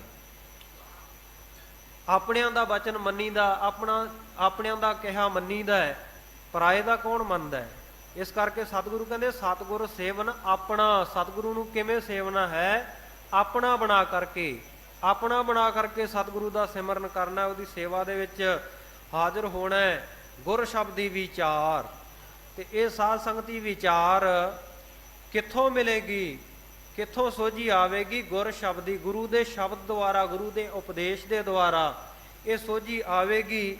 ਇਹ ਸਾਨੂੰ ਪਤਾ ਲੱਗੇਗਾ ਕਿ ਸਤਿਗੁਰੂ ਨੂੰ ਆਪਣਾ ਬਣਾ ਕੇ ਸਿਮਰਨਾ ਹੈ। ਸਤਿਗੁਰ ਕਾ ਭਾਣਾ ਮੰਨ ਲੈਨ, ਹਰ ਨਾਮ ਰੱਖੈ ਔਰ ਧਾਰ। ਫਿਰ ਜਿਨ੍ਹਾਂ ਨੇ ਆਪਣਾ ਮੰਨ ਲਿਆ ਨਾ ਗੁਰੂ ਨੂੰ, ਉਹ ਸਤਿਗੁਰੂ ਦੇ ਭਾਣੇ ਨੂੰ, ਭਾਣਾ ਨਾਮ ਹੈ ਹੁਕਮ ਦਾ, ਸਤਿਗੁਰੂ ਦੇ ਹੁਕਮ ਨੂੰ ਮੰਨ ਲੈਂਦੇ ਹੈ। ਸਤਿਗੁਰ ਕਾ ਭਾਣਾ ਮੰਨ ਲੈਣ, ਹਰ ਨਾਮ ਰੱਖੈ ਔਰ ਧਾਰ। ਆਪਣੇ ਹਿਰਦੇ ਦੇ ਵਿੱਚ, ਔਰ ਨਾਮ ਹਿਰਦੇ ਦਾ, ਤੇ ਧਾਰ ਕਹੀਏ ਧਾਰਨ ਕਰਨ ਕਰਕੇ। ਸੋ ਉਹ ਵਾਹਿਗੁਰੂ ਪਰਮੇਸ਼ਰ ਦੇ ਨਾਮ ਨੂੰ, ਹਰੀ ਦੇ ਨਾਮ ਨੂੰ, ਜੋ ਸਭ ਨੂੰ ਹਰਿਆਂ ਭਰਿਆਂ ਕਰਨ ਵਾਲਾ ਹੈ, ਜਿਸ ਦੀ ਸਤਾ ਹਰ ਜਗ੍ਹਾ ਵਿਆਪਕ ਹੈ, ਹਰ ਜਗ੍ਹਾ ਦੇ ਉੱਤੇ ਜੋ ਮੌਜੂਦ ਹੈ। ਘਟ ਘਟ ਮੈਂ ਹਰ ਜੂ ਵਸੈ, ਸੰਤਨ ਕਹਿਓ ਪੁਕਾਰ। ਉਸ ਹਰੀ ਪਰਮੇਸ਼ਰ ਦਾ, ਜਿਹਦੀ ਸਤਿਆ ਦੇ ਨਾਲ ਸਾਰੇ ਹਰੇ ਭਰੇ ਔਰ ਹਰ ਜਗ੍ਹਾ ਦੇ ਉੱਤੇ ਜੋ ਮੌਜੂਦ ਹੈ, ਉਹਦੇ ਨਾਮ ਨੂੰ ਹਿਰਦੇ ਦੇ ਵਿੱਚ ਧਾਰਨ ਕਰਕੇ ਰੱਖੀਏ। ਸਤਿਗੁਰ ਕਾ ਭਾਣਾ ਮੰਨ ਲੈਣ। ਕੌਣ ਰੱਖਦੇ ਆ? ਜਿਹੜੇ ਸਤਿਗੁਰੂ ਦੇ ਭਾਣੇ ਨੂੰ, ਜਿਹੜੇ ਸਤਿਗੁਰੂ ਦੇ ਹੁਕਮ ਨੂੰ ਮੰਨ ਲੈਂਦੇ ਆ। ਤੇ ਸਤਿਗੁਰੂ ਦਾ ਹੁਕਮ ਕੀ ਹੈ? ਗੁਰ ਸਤਿਗੁਰੂ ਕਾ ਜੋ ਸਿੱਖ ਅਖਾਏ, ਸੋ ਭਲਕੇ ਉਠਾਰ ਨਾਮ ਧਿਆਵੈ। ਉਦਮ ਕਰੇ ਭਲਕੇ ਪ੍ਰਭਾਤੀ, ਇਸ਼ਨਾਨ ਕਰੇ ਅੰਮ੍ਰਿਤ ਸਰ ਨਹਾਵੈ। ਉਪਦੇਸ਼ ਗੁਰੂ ਹਰ ਹਰ ਜਪ ਜਾਪੈ, ਸਭ ਕਿਲਵਿਕ ਪਾਪ ਦੋਖ ਲੈ ਜਾਵੈ। ਫਿਰ ਚੜ੍ਹੈ ਦਿਵਸ ਗੁਰਬਾਣੀ ਗਾਵੈ, ਬਹਿੰਦਿਆਂ ਉੱਠਦਿਆਂ ਹਰ ਨਾਮ ਧਿਆਵੈ। ਇਹ ਸਤਿਗੁਰੂ ਦਾ ਉਪਦੇਸ਼ ਹੈ। ਐਸਾ ਜਿਹੜਾ ਗੁਰੂ ਕਾ ਸਿੱਖ ਹੈ, ਐਸਾ ਜਿਹਦਾ ਜੀਵਨ ਹੈ, ਜਿਹੜਾ ਉਦਮ ਕਰਕੇ ਅੰਮ੍ਰਿਤ ਵੇਲੇ ਦੀ ਸੰਭਾਲ ਕਰਦਾ ਹੈ ਤੇ ਗੁਰਮੁਖ ਪਿਆਰਿਓ ਵਾਹਿਗੁਰੂ ਨਾਮ ਸਿਮਰਨ ਵਿੱਚ ਜੁੜ ਜਾਂਦਾ ਹੈ ਔਰ ਗੁਰੂ ਕੀ ਬਾਣੀ ਦਾ ਜਾਪ ਕਰਦਾ ਹੈ। ਪੰਜਾਂ ਬਾਣੀਆਂ ਦਾ, ਜਪਜੀ ਸਾਹਿਬ ਦਾ, ਜਾਪ ਸਾਹਿਬ ਦਾ, ਤੋ ਪ੍ਰਸਾਦ ਸਵਈਏ, ਚੌਪਈ ਸਾਹਿਬ, ਸੰਪੂਰਨ ਆਨੰਦ ਸਾਹਿਬ ਦਾ, ਜਿਹੜਾ ਗੁਰੂ ਕਾ ਹੁਕਮ ਮੰਨ ਕਰਕੇ ਗੁਰੂ ਕਾ ਸਿੱਖ ਜਾਪ ਕਰਦਾ ਹੈ, ਇਸ ਤੋਂ ਵਧੇਕ ਜਿਹੜਾ ਵੱਧ ਬਾਣੀ ਪੜ੍ਹਦਾ ਉਹਦੇ ਉੱਤੇ ਹੋਰ ਬਹੁਤੀ ਕਿਰਪਾ ਹੁੰਦੀ ਹੈ ਤੇ ਗੁਰੂ ਦੇ ਉਪਦੇਸ਼ ਨੂੰ ਮੁੱਖ ਤੋਂ ਆਪ ਜਪਦਾ ਹੈ ਤੇ ਹੋਰਨਾਂ ਨੂੰ ਵੀ, ਕਿਉਂਕਿ ਗੁਰੂ ਕੇ ਸਿੱਖ ਦਾ ਇਹ ਕਰਮ ਹੈ। ਔਰ ਉਸ ਸਤਿਗੁਰੂ ਦੇ ਸਿੱਖ ਤੋਂ ਗਰੀਬ ਨਵਾਜ਼ ਸੱਚੇ ਪਾਤਸ਼ਾਹ ਕਹਿੰਦੇ ਮੈਂ ਵੀ ਬਲਿਹਾਰ ਜਾਨਾ, ਕੁਰਬਾਨ ਜਾਨਾ, ਜਿਹੜਾ ਐਸਾ ਸਿੱਖ ਹੈ ਆਪ ਜਪੈ ਅਵਰਹਿ ਨਾਮ ਜਪਾਵੈ, ਜਿਹੜਾ ਆਪ ਨਾਮ ਜਪਦਾ ਹੈ ਤੇ ਹੋਰਨਾਂ ਨੂੰ ਜਪਣ ਦੀ ਪ੍ਰੇਰਨਾ ਕਰਦਾ ਹੈ। ਸੋ ਐਸਾ ਸਤਿਗੁਰੂ ਦਾ ਹੁਕਮ ਹੈ ਭਾਈ ਸਾਡੇ ਸਾਰਿਆਂ ਵਾਸਤੇ ਹੀ ਕਿ ਆਪ ਨਾਮ ਜਪਣਾ, ਹੋਰਾਂ ਨੂੰ ਜਪਾਉਣਾ, ਆਪ ਨਿਤਨੇਮੀ ਹੋਣਾ, ਹੋਰਾਂ ਨੂੰ ਨਿਤਨੇਮੀ ਬਣਨ ਦੀ ਪ੍ਰੇਰਨਾ ਕਰਨੀ, ਆਪ ਅੰਮ੍ਰਿਤ ਛਕਣਾ ਤੇ ਦੂਜਿਆਂ ਨੂੰ ਖੰਡੇ ਬਾਟੇ ਦੀ ਪਾਹੁਲ ਲੈਣ ਲਈ ਪ੍ਰੇਰਨਾ ਕਰਨੀ। ਤੇ ਜਿਹੜਾ ਮੰਨਦਾ ਹੀ ਨਹੀਂ ਇਹਨਾਂ ਬਚਨਾਂ ਨੂੰ, ਫਿਰ ਸਾਧ ਸੰਗਤ ਜੀ ਕਾਹਦਾ ਗੁਰੂ ਕਾ ਸਿੱਖ ਹੋਇਆ? ਸਤਿਗੁਰੂ ਦਾ ਸਿੱਖ ਤਾਂ ਉਹੀ ਹੈ ਜਿਹੜਾ ਸਤਿਗੁਰੂ ਦੇ ਭਾਣੇ ਨੂੰ, ਸਤਿਗੁਰੂ ਦੇ ਹੁਕਮ ਨੂੰ ਮੰਨ ਲਵੇ। ਤੇ ਸਤਿਗੁਰੂ ਦੇ ਹੁਕਮ ਨੂੰ ਜਿਨ੍ਹਾਂ ਨੇ ਮੰਨਿਆ ਹੈ ਉਹ ਸਾਧ ਸੰਗਤ ਜੀ, ਉਹਨਾਂ ਨੂੰ ਫਿਰ ਕਿੰਨੀਆਂ ਵੱਡੀਆਂ ਪ੍ਰਾਪਤੀਆਂ ਹੋਈਆਂ ਹੈ। ਇਤਿਹਾਸ ਦੇ ਵਿੱਚ ਜ਼ਿਕਰ ਆਉਂਦਾ ਹੈ, ਸਤਿਗੁਰੂ ਕਲਗੀਧਰ ਪਾਤਸ਼ਾਹ ਸ੍ਰੀ ਗੁਰੂ ਗੋਬਿੰਦ ਸਿੰਘ ਸਾਹਿਬ ਮਹਾਰਾਜ ਜਿਸ ਵੇਲੇ ਮਾਲਵਾ ਦੇਸ਼ ਸਿੱਖੀ ਦਾ ਵੇਸ ਮਾਲਵੇ ਦੀ ਧਰਤੀ ਦੇ ਉੱਤੇ ਗਏ ਆ ਨਾ, ਜੰਗਾਂ ਯੁੱਧਾਂ ਤੋਂ ਵਿਹਲੇ ਹੋ ਕਰਕੇ ਮੁਕਤਸਰ ਦੀ ਜੰਗ ਤੋਂ ਉਪਰੰਤ, ਤੇ ਫਿਰ ਸਾਧ ਸੰਗਤ ਜੀ ਇਹ ਮਾਲਵੇ ਦੇਸ਼ ਦੇ ਵਿੱਚ ਗੁਰੂ ਕੇ ਸਿੱਖ ਜਿਹੜੇ ਸਨ ਔਰ ਤਨਖਾਹਦਾਰ ਕੁਝ ਫੌਜੀ ਵੀ ਸਨ, ਉਹਨਾਂ ਨੇ ਸਤਿਗੁਰੂ ਦੇ ਘੋੜੇ ਦੀਆਂ ਵਾਗਾਂ ਫੜ ਲਈਆਂ। ਕਹਿਣ ਲੱਗੇ ਸਤਿਗੁਰੂ ਜੀ ਸਾਨੂੰ ਜਾਂ ਤਾਂ ਤਨਖਾਹਾਂ ਦਿਓ, ਨਹੀਂ ਅਸੀਂ ਤੁਹਾਨੂੰ ਅੱਗੇ ਨਹੀਂ ਜਾਣ ਦੇਣਾ। ਸਤਿਗੁਰੂ ਜੀ ਨੇ ਕਿਰਪਾ ਕਰਕੇ ਢਾਲੇ ਭਰ ਭਰ ਕੇ ਉਹਨਾਂ ਨੂੰ ਫਿਰ ਮੋਹਰਾਂ ਦੇ ਵੰਡੇ। ਤੇ ਇਹਨਾਂ ਹੀ ਸਿੱਖਾਂ ਦੇ ਵਿੱਚ ਬੈਰਾੜਾਂ ਦੇ ਵਿੱਚੋਂ ਇੱਕ ਭਾਈ ਦਾਨਾ ਖੜਾ ਸੀ ਲਾਈਨ ਦੇ ਵਿੱਚ। ਸਤਿਗੁਰੂ ਕਹਿੰਦੇ ਭਾਈ ਦਾਨਿਆ ਰੁਪਈਏ ਕੇ ਸਿੱਖੀ, ਹੱਥ ਜੋੜ ਲਏ, ਸ਼ਰਧਾ ਭਾਵਨਾ ਮਨ ਦੇ ਵਿੱਚ ਸਤਿਗੁਰੂ ਕਾ ਭਾਣਾ ਮੰਨ ਲੈਣ। ਸਤਿਗੁਰੂ ਦੇ ਹੁਕਮ ਨੂੰ ਮੰਨਣ ਵਾਲਾ ਸੀ। ਕਹਿੰਦਾ ਮਹਾਰਾਜ ਮਾਇਆ ਕੀ ਕਰਨੀ ਹੈ, ਸਿੱਖੀ ਬਖਸ਼ ਦਿਓ, ਸਿੱਖੀ ਬਖਸ਼ੋ। ਸਤਿਗੁਰੂ ਕਹਿੰਦੇ ਭਾਈ ਸਿੱਖੀ ਲੈਣੀ ਆ ਨਾ ਤੇ ਫਿਰ ਰਹਿਤ ਮਰਿਆਦਾ ਦਾ ਧਾਰਨੀ ਬਣਨਾ ਪਵੇਗਾ। ਰਹਿਣੀ ਰਹਿ ਸੋਈ ਸਿੱਖ ਮੇਰਾ, ਉਹ ਸਾਹਿਬ ਮੈਂ ਉਸਕਾ ਚੇਰਾ। ਸਤਿਗੁਰੂ ਨੇ ਰਹਿਣੀ ਨੂੰ, ਰਹਿਤ ਨੂੰ ਪ੍ਰਧਾਨਤਾ ਦਿੱਤੀ ਹੈ। ਰਹਿਤ ਦੇ ਵਿੱਚ ਕਿਸੇ ਪ੍ਰਕਾਰ ਦੀ ਢਿੱਲ ਮੱਠ ਨਹੀਂ, ਕਿਸੇ ਪ੍ਰਕਾਰ ਦੀ ਮੁਆਫੀ ਨਹੀਂ ਦਿੱਤੀ ਜਾ ਸਕਦੀ। ਜੋ 5 ਕਕਾਰ ਹੈ ਉਹਨਾਂ ਵਿੱਚੋਂ ਕੋਈ ਇੱਕ ਵੀ ਮਾਫ ਕੀਤਾ ਜਾ ਸਕਦਾ ਹੈ? ਨਹੀਂ ਭਾਈ। ਸਤਿਗੁਰ ਸੱਚੇ ਪਾਤਸ਼ਾਹ ਜੀ ਦੇ ਬਚਨ ਜੋ ਗੁਰੂ ਕੇ ਪਿਆਰਿਆਂ ਨੇ, ਭਾਈ ਨੰਦ ਲਾਲ ਜੀ ਨੇ ਵੀ ਲਿਖੇ ਹੈ, ਨਿਸ਼ਾਨੇ ਸਿੱਖੀ 5 ਹਰਫ ਅਸਤਕਾਫ, ਹਰਗਜ ਨਾ ਬਾਸ਼ਦ ਅਜੀ 5 ਮੁਆਫ। ਪੰਜਾਂ ਦੇ ਵਿੱਚੋਂ ਇੱਕ ਵੀ ਮੁਆਫ ਨਹੀਂ ਕੀਤਾ ਜਾ ਸਕਦਾ। ਇਹ ਨਹੀਂ ਕਿ ਕਸ਼ਹਿਰਾ ਨਾ ਪਾਇਆ ਜਾਵੇ, ਬਾਕੀ ਦੇ 4 ਕਕਾਰ ਹੋਣ, ਕੜਾ ਨਾ ਪਾਓ, ਕਿਰਪਾਨ ਨਾ ਪਾਓ, ਕੇਸ ਨਾ ਰੱਖੋ। ਨਹੀਂ ਭਾਈ, 5 ਹੀ ਕਕਾਰ ਜ਼ਰੂਰੀ ਹੈ, ਲਾਜ਼ਮੀ ਕਰਾਰ ਦਿੱਤੇ ਆ ਸਤਿਗੁਰ ਸੱਚੇ ਪਾਤਸ਼ਾਹ ਨੇ। ਸੋ ਸਤਿਗੁਰੂ ਜੀ ਕਹਿੰਦੇ ਭਾਈ ਇਹਨਾਂ 5 ਕਕਾਰਾਂ ਦਾ ਧਾਰਨੀ ਬਣਨਾ। ਸਭ ਤੋਂ ਪਹਿਲਾਂ ਜਿਹੜਾ ਕੇਸ ਰੱਖ, ਕੇਸਾਂ ਨੂੰ ਸਾਬਤ ਸੂਰਤ ਰੱਖਣਾ। ਸੋ ਸਤਿਗੁਰੂ ਸੱਚੇ ਪਾਤਸ਼ਾਹ ਜੀ ਨੇ ਮੱਕੇ ਦੀ ਧਰਤੀ ਦੇ ਉੱਤੇ ਵੀ ਗੁਰੂ ਨਾਨਕ ਦੇਵ ਮਹਾਰਾਜ ਜੀ ਦੇ ਇਹ ਬਚਨ ਮਿਲਦੇ ਹੈ, ਜੋ ਬਚਨ ਕੀਤੇ, ਸਾਬਤ ਸੂਰਤ ਰੱਬ ਦੀ ਭੰਨੇ ਬੇਈਮਾਨ, ਦਰਗਹਿ ਢੋਈ ਨਾ ਮਿਲੇ ਕਾਫਰ ਕੁੱਤਾ ਸ਼ੈਤਾਨ। ਜਿਹੜਾ ਸਤਿਗੁਰੂ ਦਾ ਹੁਕਮ ਮੰਨ ਕਰਕੇ ਕੇਸ ਸਾਬਤ ਨਹੀਂ ਰੱਖਦਾ, ਉਹਨਾਂ ਨੂੰ ਕਟਾ ਦਿੰਦਾ ਹੈ, ਪਤਿਤ ਹੋ ਜਾਂਦਾ ਹੈ। ਤੇ ਮੈਂ ਵਿਸ਼ੇਸ਼ ਕਰਕੇ ਨੌਜਵਾਨ ਵੀਰਾਂ ਨੂੰ ਵੀ ਬੇਨਤੀ ਕਰਦਾ ਹਾਂ ਕਿ ਇਹ ਨੌਜਵਾਨ ਵੀਰੋ, ਅੱਜ ਦੀ ਫੈਸ਼ਨ ਪ੍ਰਸਤੀ ਦੇ ਹੜ੍ਹ ਦੇ ਵਿੱਚ ਰੁੜ ਕੇ ਕਿਤੇ ਗੁਰੂ ਦੀ ਸਿੱਖੀ ਨਾ ਗਵਾ ਲਿਓ। ਇਹ ਸਿੱਖੀ ਨਹੀਂ ਵਾਰ-ਵਾਰ ਮਿਲਣੀ। ਬਹੁਤ ਮਹਾਨ ਸਿੱਖੀ ਹੈ, ਬਹੁਤ ਘਾਲਣਾਵਾਂ ਦੇ ਉਪਰੰਤ ਸਤਿਗੁਰ ਸੱਚੇ ਪਾਤਸ਼ਾਹ ਜੀ ਨੇ ਸਾਨੂੰ ਇਹ ਖੰਡੇ ਕੀ ਪਾਹਲ, ਇਹ ਅਮਰ ਦੀ ਦਾਤ ਬਖਸ਼ਿਸ਼ ਕੀਤੀ ਹੈ, 5 ਕਕਾਰੀ ਰਹਿਤ ਬਖਸ਼ਿਸ਼ ਕੀਤੀ ਹੈ। ਐਵੇਂ ਨਾ ਐਕਟਰਾਂ ਕਰੈਕਟਰਾਂ ਦੇ ਪਿੱਛੇ ਲੱਗ ਕੇ ਤੇ ਐਵੇਂ ਦੁਨਿਆਵੀ ਚਕਾ ਚਾਹੁਣ ਦੇ ਵਿੱਚ, ਆਪਣਾ ਸੁਹਾਪਣ ਵਧਾਉਣ ਦੇ ਚੱਕਰ ਦੇ ਵਿੱਚ, ਕਿਉਂਕਿ ਸਤਿਗੁਰੂ ਨੇ ਜਿੰਨੇ ਸੋਹਣੇ ਸਾਨੂੰ ਬਣਾ ਦਿੱਤਾ ਨਾ, ਉਸ ਤੋਂ ਵੱਧ ਸੋਹਣੇ ਅਸੀਂ ਹੋਰ ਨਹੀਂ ਬਣ ਸਕਦੇ।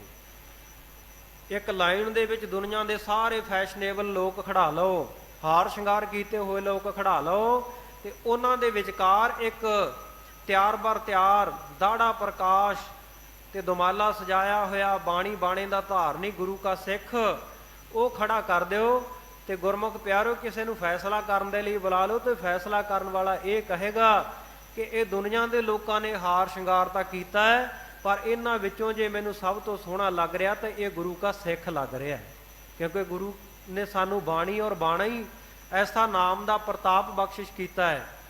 ਸੋ ਇਸ ਕਰਕੇ ਫੈਸ਼ਨ ਪ੍ਰਸਤੀ ਦੇ ਹੜ ਦੇ ਵਿੱਚ ਨਾ ਰੁੜੋ, ਸਾਬਤ ਸੂਰਤ ਹੋ, ਕੇਸ ਸਾਬਤ ਰੱਖੋ, ਨਹੀਂ ਤੇ ਸਤਿਗੁਰ ਸੱਚੇ ਪਾਤਸ਼ਾਹ ਦੇ ਰਹਿਤਨਾਮਿਆਂ ਵਿੱਚ ਬਚਨ ਸਾਬਤ ਸੂਰਤ ਰੱਬ ਬਣਾਈ, ਬੇਈਮਾਨ ਨੇ ਭੰਨ ਗਵਾਈ। ਬੇਈਮਾਨ ਬਣ ਜਾਵਾਂਗੇ, ਜਿਹਦੇ ਕੋਲੇ ਈਮਾਨ ਹੀ ਨਹੀਂ, ਧਰਮ ਹੀ ਨਹੀਂ, ਬੇਈਮਾਨ ਬੰਦਾ ਹੈ, ਤੇ ਗੁਰਮੁਖ ਪਿਆਰਿਓ ਉਹਦਾ ਕੌਣ ਯਕੀਨ ਕਰੇਗਾ। ਇਸ ਕਰਕੇ ਆਪਾਂ ਬੇਈਮਾਨ ਨਹੀਂ, ਈਮਾਨ ਦੇ ਸਹਿਤ ਹੋਣਾ ਹੈ। ਦੀਨ ਗਵਾਇਆ ਦੁਨੀ ਸਿਓ ਦੁਨੀ ਨਾ ਚਾਲੀ ਸਾਥ, ਪਾਏ ਕੁਹਾੜਾ ਮਾਰਿਆ ਗਾਫਲ ਆਪਣੇ ਹਾਥ। ਦੁਨੀਆ ਕਰਕੇ ਦੀਨ ਨਾ ਗਵਾ ਲਈਏ, ਸਗੋਂ ਦੁਨੀਆ ਦੇ ਵਿੱਚ ਰਹਿੰਦੇ ਹੋਏ ਦੀਨ ਧਰਮ ਦੇ ਉੱਤੇ, ਆਪਣੇ ਈਮਾਨ ਦੇ ਉੱਤੇ। ਹੁਣ ਜਿਸ ਅਸਥਾਨ ਦੇ ਉੱਤੇ ਆਪਾਂ ਬੈਠੇ ਹਾਂ, ਇੱਥੇ ਦੀਨ ਛੱਡਣ ਦੇ ਵਾਸਤੇ ਕਹਿ ਰਹੇ ਸੀ ਨਾ, ਔਰੰਗਜ਼ੇਬ ਦੀਨ ਹੀ ਛਡਾਉਣਾ ਚਾਹੁੰਦਾ ਸੀ।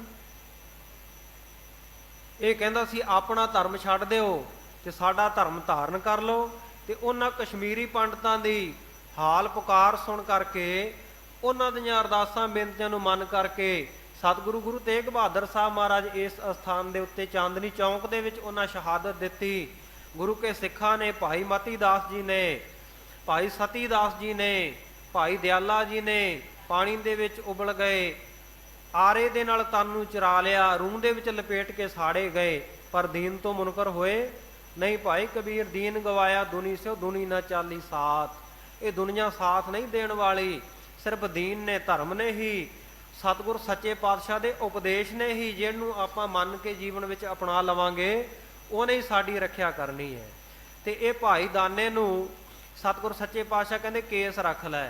ਕਹਿੰਦਾ ਮਹਾਰਾਜ ਦਾੜਾ ਤਾਂ ਰੱਖਿਆ ਹੋਇਆ, ਕੇਸ ਰੱਖਣ ਦੀ ਕੀ ਲੋੜ ਹੈ। ਮਹਾਰਾਜ ਕਹਿੰਦੇ ਕੇਸਾਂ ਤੋਂ ਅਸੀਂ ਪਛਾਣ ਲੈਂਦੇ ਹਾਂ, ਜਦੋਂ ਦਰਗਾਹ ਵਿੱਚ ਜਾਂਦਾ ਨਾ ਗੁਰੂ ਕਾ ਸਿੱਖ, ਤੇ ਗੁਰੂ ਨਾਨਕ ਸਾਹਿਬ ਪਛਾਣ ਕਰਕੇ ਤੇ ਉਹਨੂੰ ਕਾਢੀ ਨਰਕ ਤੇ ਧੂ ਹੈ।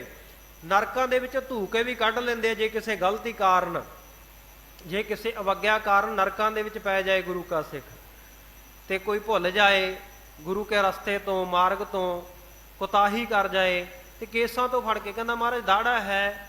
ਮਹਾਰਾਜ ਕਹਿੰਦੇ ਨਹੀਂ, ਕੇਸ ਵੀ ਜ਼ਰੂਰੀ ਹੈ। ਮਹਾਰਾਜ ਕੇਸ ਕਿਉਂ ਜ਼ਰੂਰੀ ਹੈ, ਕੇਸਾਂ ਤੋਂ ਬਿਨਾਂ ਕੀ। ਸਤਿਗੁਰ ਸੱਚੇ ਪਾਤਸ਼ਾਹ ਕਹਿੰਦੇ ਦਿਖਾ ਦਈਏ। ਕਹਿੰਦਾ ਮਹਾਰਾਜ ਹੋਰ ਇਹ ਤੋਂ ਵੱਡੀ ਬਖਸ਼ਿਸ਼ ਕੀ ਹੋਏਗੀ। ਸਤਿਗੁਰ ਸੱਚੇ ਪਾਤਸ਼ਾਹ ਨੇ ਆਪਣਾ ਤੀਰ ਭਾਈ ਦਾਨੇ ਦੇ ਸਿਰ ਦੇ ਉੱਤੇ, ਸੀਸ ਦੇ ਉੱਤੇ ਰੱਖ ਦਿੱਤਾ, ਤੇ ਫਿਰ ਸਾਰਾ ਹਾਲ ਜੋ ਨਰਕਾਂ ਦਾ ਸੀ ਨਾ ਉਹ ਦਿਖਾਇਆ।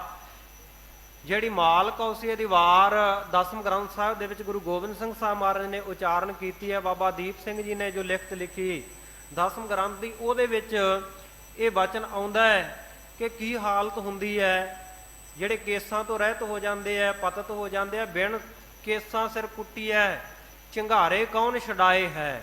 ਫਿਰ ਚੀਕਾਂ ਮਾਰਦੇ ਆ, ਝੰਗਾੜਦੇ ਆ, ਬਿਨਾਂ ਕੇਸਾਂ ਵਾਲਿਆਂ ਦੇ ਸਿਰ ਕੁੱਟੇ ਜਾਂਦੇ ਆ ਦਰਗਾਹ ਦੇ ਵਿੱਚ। ਸੋ ਇਹ ਸਾਰਾ ਹਾਲ ਜਿਸ ਵੇਲੇ ਭਾਈ ਦਾਨਾ ਜੀ ਨੂੰ ਵਿਖਾਇਆ ਤੇ ਮੰਨ ਗਿਆ ਮਹਾਰਾਜ, ਬੜਾ ਡਰ ਲੱਗਿਆ ਮੈਨੂੰ, ਉੱਥੇ ਗੁਰਮੁਖ ਰੂਹਾਂ ਮਿਲੀਆਂ ਤੇ ਉਹਨਾਂ ਦਾ ਤਾਂ ਬੜਾ ਆਦਰ ਸਤਿਕਾਰ, ਰੇਰੇ ਦਰਗਾਹ ਕਹੈ ਨਾ ਕਹੂ, ਆਓ ਬੈਠ ਆਦਰ ਸੁਭ ਦੇਊ। ਪਰ ਮਹਾਰਾਜ ਜਿਹੜੇ ਪਤਿਤ ਹੋ ਗਏ, ਕੇਸਾਂ ਤੋਂ ਰਹਿਤ, ਜਿਨ੍ਹਾਂ ਨੇ ਬਚਨ ਨਾ ਮੰਨਿਆ ਆਪ ਜੀ ਦਾ, ਉਹਨਾਂ ਦੇ ਤਾਂ ਸਿਰ ਫਿਰ ਕੁੱਟੇ ਜਾਂਦੇ ਹੈ। ਕਬੀਰ ਜਮ ਕਾ ਠੇਂਗਾ ਬੁਰਾ ਹੈ, ਉਹ ਨਹੀਂ ਸਹਿਆ ਜਾਏ। ਸੋ ਉਹ ਸਹਿਣਾ ਬੜਾ ਔਖਾ। ਮਹਾਰਾਜ ਕਿਰਪਾ ਕਰੋ, ਮੈਂ ਕੇਸ ਰੱਖ ਲੈਣਾ। ਕੇਸ ਰੱਖ ਲਏ। ਕਹਿੰਦਾ ਮਹਾਰਾਜ ਕੇਸ ਰੱਖ ਲਏ, ਹੁਣ ਬਖਸ਼ਿਸ਼ ਕਰ ਦਿਓ, ਹੁਣ ਸਿੱਖੀ ਦੀ ਬਖਸ਼ਿਸ਼। ਮਹਾਰਾਜ ਕਹਿੰਦੇ ਭਾਈ ਸਿੱਖੀ ਤੈਨੂੰ ਬਖਸ਼ਿਸ਼ ਹੋ ਗਈ, ਤੇ ਹੁਣ ਨਾਲ ਖੰਡੇ ਬਾਟੇ ਦਾ ਅੰਮ੍ਰਿਤ ਵੀ ਛਕ ਲੈ। ਕਹਿੰਦਾ ਮਹਾਰਾਜ ਹੁਣ ਅੰਮ੍ਰਿਤ ਛਕਣ ਦੀ ਕੀ ਲੋੜ ਹੈ, ਆਪ ਜੀ ਦਾ ਅੰਮ੍ਰਿਤ ਬਚਨ ਹੀ ਮੇਰੇ ਵਾਸਤੇ ਬਹੁਤ। ਆਪ ਜੀ ਦਾ ਬਚਨ ਮੰਨ ਕੇ ਕੇਸ ਰੱਖ ਲਏ। ਏਕ ਬੂੰਦ ਗੁਰ ਅੰਮ੍ਰਿਤ ਦੀਨੋ, ਏਕ ਬੂੰਦ ਮੁਖ ਅੰਮ੍ਰਿਤ ਦੀਨੋ, ਤਾਂ ਅਟਲ ਅਮਰ ਨਾਮ ਹੋਆ। ਮਹਾਰਾਜ ਫਿਰ ਹੁਣ ਤਾਂ ਮੈਂ ਅਟਲ ਹੋ ਗਿਆ, ਅਮਰ ਹੋ ਗਿਆ, ਮੈਨੂੰ ਅੰਮ੍ਰਿਤ ਦੀ ਕੀ ਲੋੜ ਹੈ। ਮਹਾਰਾਜ ਕਹਿੰਦੇ ਨਹੀਂ ਭਾਈ, ਇਹ ਮਰਿਆਦਾ ਹੈ। ਮਰਿਆਦਾ ਦੇ ਤਹਿਤ ਇਹ ਨਹੀਂ ਕਿ ਤੂੰ ਇੱਕ ਚੀਜ਼ ਧਾਰਨ ਕਰ ਲਈ ਦੂਜੀ ਨਾ ਧਾਰਨ ਕਰੇ।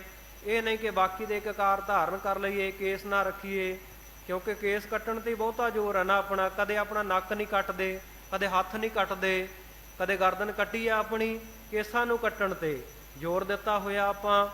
ਸੋ ਸਤਿਗੁਰ ਸੱਚੇ ਪਾਤਸ਼ਾਹ ਕਹਿੰਦੇ ਸਾਬਤ ਸੂਰਤ ਔਰ ਅੰਮ੍ਰਿਤ ਛਕ ਕੇ, ਫਿਰ ਸਤਿਗੁਰੂ ਦਾ ਬਚਨ ਮੰਨ ਕੇ ਸਤਿਗੁਰ ਦਾ ਭਾਣਾ ਮੰਨ ਕੇ, ਹੁਕਮ ਮੰਨ ਕੇ ਭਾਈ ਦਾਨਾ ਅੰਮ੍ਰਿਤ ਛਕ ਕੇ ਭਾਈ ਦਾਨ ਸਿੰਘ ਬਣਿਆ, ਜਿਹਦੇ ਨਾਮ ਦੇ ਉੱਤੇ ਅੱਜ ਮਾਲਵੇ ਦੇ ਵਿੱਚ ਬਠਿੰਡੇ ਜ਼ਿਲ੍ਹੇ ਵਿੱਚ ਬਹੁਤ ਵੱਡਾ ਨਗਰ ਦਾਨ ਸਿੰਘ ਵਾਲਾ ਵਸਿਆ ਹੋਇਆ। ਸੋ ਸਤਿਗੁਰ ਕਾ ਭਾਣਾ ਮੰਨ ਲੈਣ, ਜਿਹੜੇ ਸਤਿਗੁਰੂ ਦਾ ਹੁਕਮ ਮੰਨ ਲੈਂਦੇ ਆ, ਹਰ ਨਾਮ ਰੱਖੈ ਔਰ ਧਾਰ, ਫਿਰ ਉਹ ਹਰੀ ਨਾਮ ਨੂੰ, ਵਾਹਿਗੁਰੂ ਪਰਮੇਸ਼ਰ ਦੇ ਨਾਮ ਨੂੰ ਹਿਰਦੇ ਦੇ ਵਿੱਚ ਧਾਰਨ ਕਰਕੇ ਰੱਖਦੇ ਹਨ। ਇੱਥੇ ਉੱਥੇ ਮੰਨੀਅਨ ਹਰ ਨਾਮ ਲੱਗੇ ਵਾਪਾਰ, ਫਿਰ ਭਾਈ ਉਹਨਾਂ ਨੂੰ ਇੱਥੇ ਵੀ ਮੰਨਿਆ ਜਾਂਦਾ, ਇੱਥੇ ਵੀ ਉਹ ਮਹਾਂਪੁਰਸ਼ ਮੰਨੇ ਜਾਂਦੇ ਆ, ਤੇ ਉੱਥੇ ਵੀ ਲੋਕ ਦੇ ਵਿੱਚ ਵੀ ਤੇ ਪਰਲੋਕ ਦੇ ਵਿੱਚ ਵੀ ਉਹਨਾਂ ਦਾ ਆਦਰ ਸਤਿਕਾਰ ਹੁੰਦਾ ਹੈ। ਸੱਚਾ ਮਾਰਗ ਚੱਲਦਿਆਂ ਉਸਤਤ ਕਰੇ ਜਹਾਨ ਦੀ ਵੀ ਉਹਨਾਂ ਨੂੰ ਪ੍ਰਾਪਤੀ ਹੁੰਦੀ ਹੈ। ਤੇ ਰੇ ਰੇ ਦਰਗਹਿ ਕਹੈ ਨਾ ਕਹੂ, ਆਓ ਬੈਠ ਆਦਰ ਸੁਭ ਦੇਊ, ਉੱਥੇ ਵੀ ਆਦਰ ਸਤਿਕਾਰ ਮਿਲਦਾ ਹੈ। ਇਹ ਲੋਕ ਵੀ ਸੁਖੀਆ ਹੁੰਦਾ ਉਹਨਾਂ ਦਾ, ਤੇ ਪਰਲੋਕ ਵੀ ਸੁਹੇਲਾ ਹੁੰਦਾ। ਇੱਥੇ ਉੱਥੇ ਮੰਨੀਆਂ ਮੰਨੇ ਜਾਂਦੇ ਹੈ, ਪ੍ਰਮਾਣਿਕ ਹੋ ਜਾਂਦੇ ਆ ਉਹ, ਹਰ ਨਾਮ ਲੱਗੇ ਵਪਾਰ। ਕੌਣ ਭਾਈ? ਜਿਹੜੇ ਹਰੀ ਨਾਮ ਦੇ ਵਪਾਰ ਦੇ ਵਿੱਚ ਲੱਗੇ ਹੋਏ ਹੈ। ਕਿਉਂਕਿ ਦੁਨੀਆ ਵਪਾਰ ਬਹੁਤ ਕਰਦੀ ਹੈ।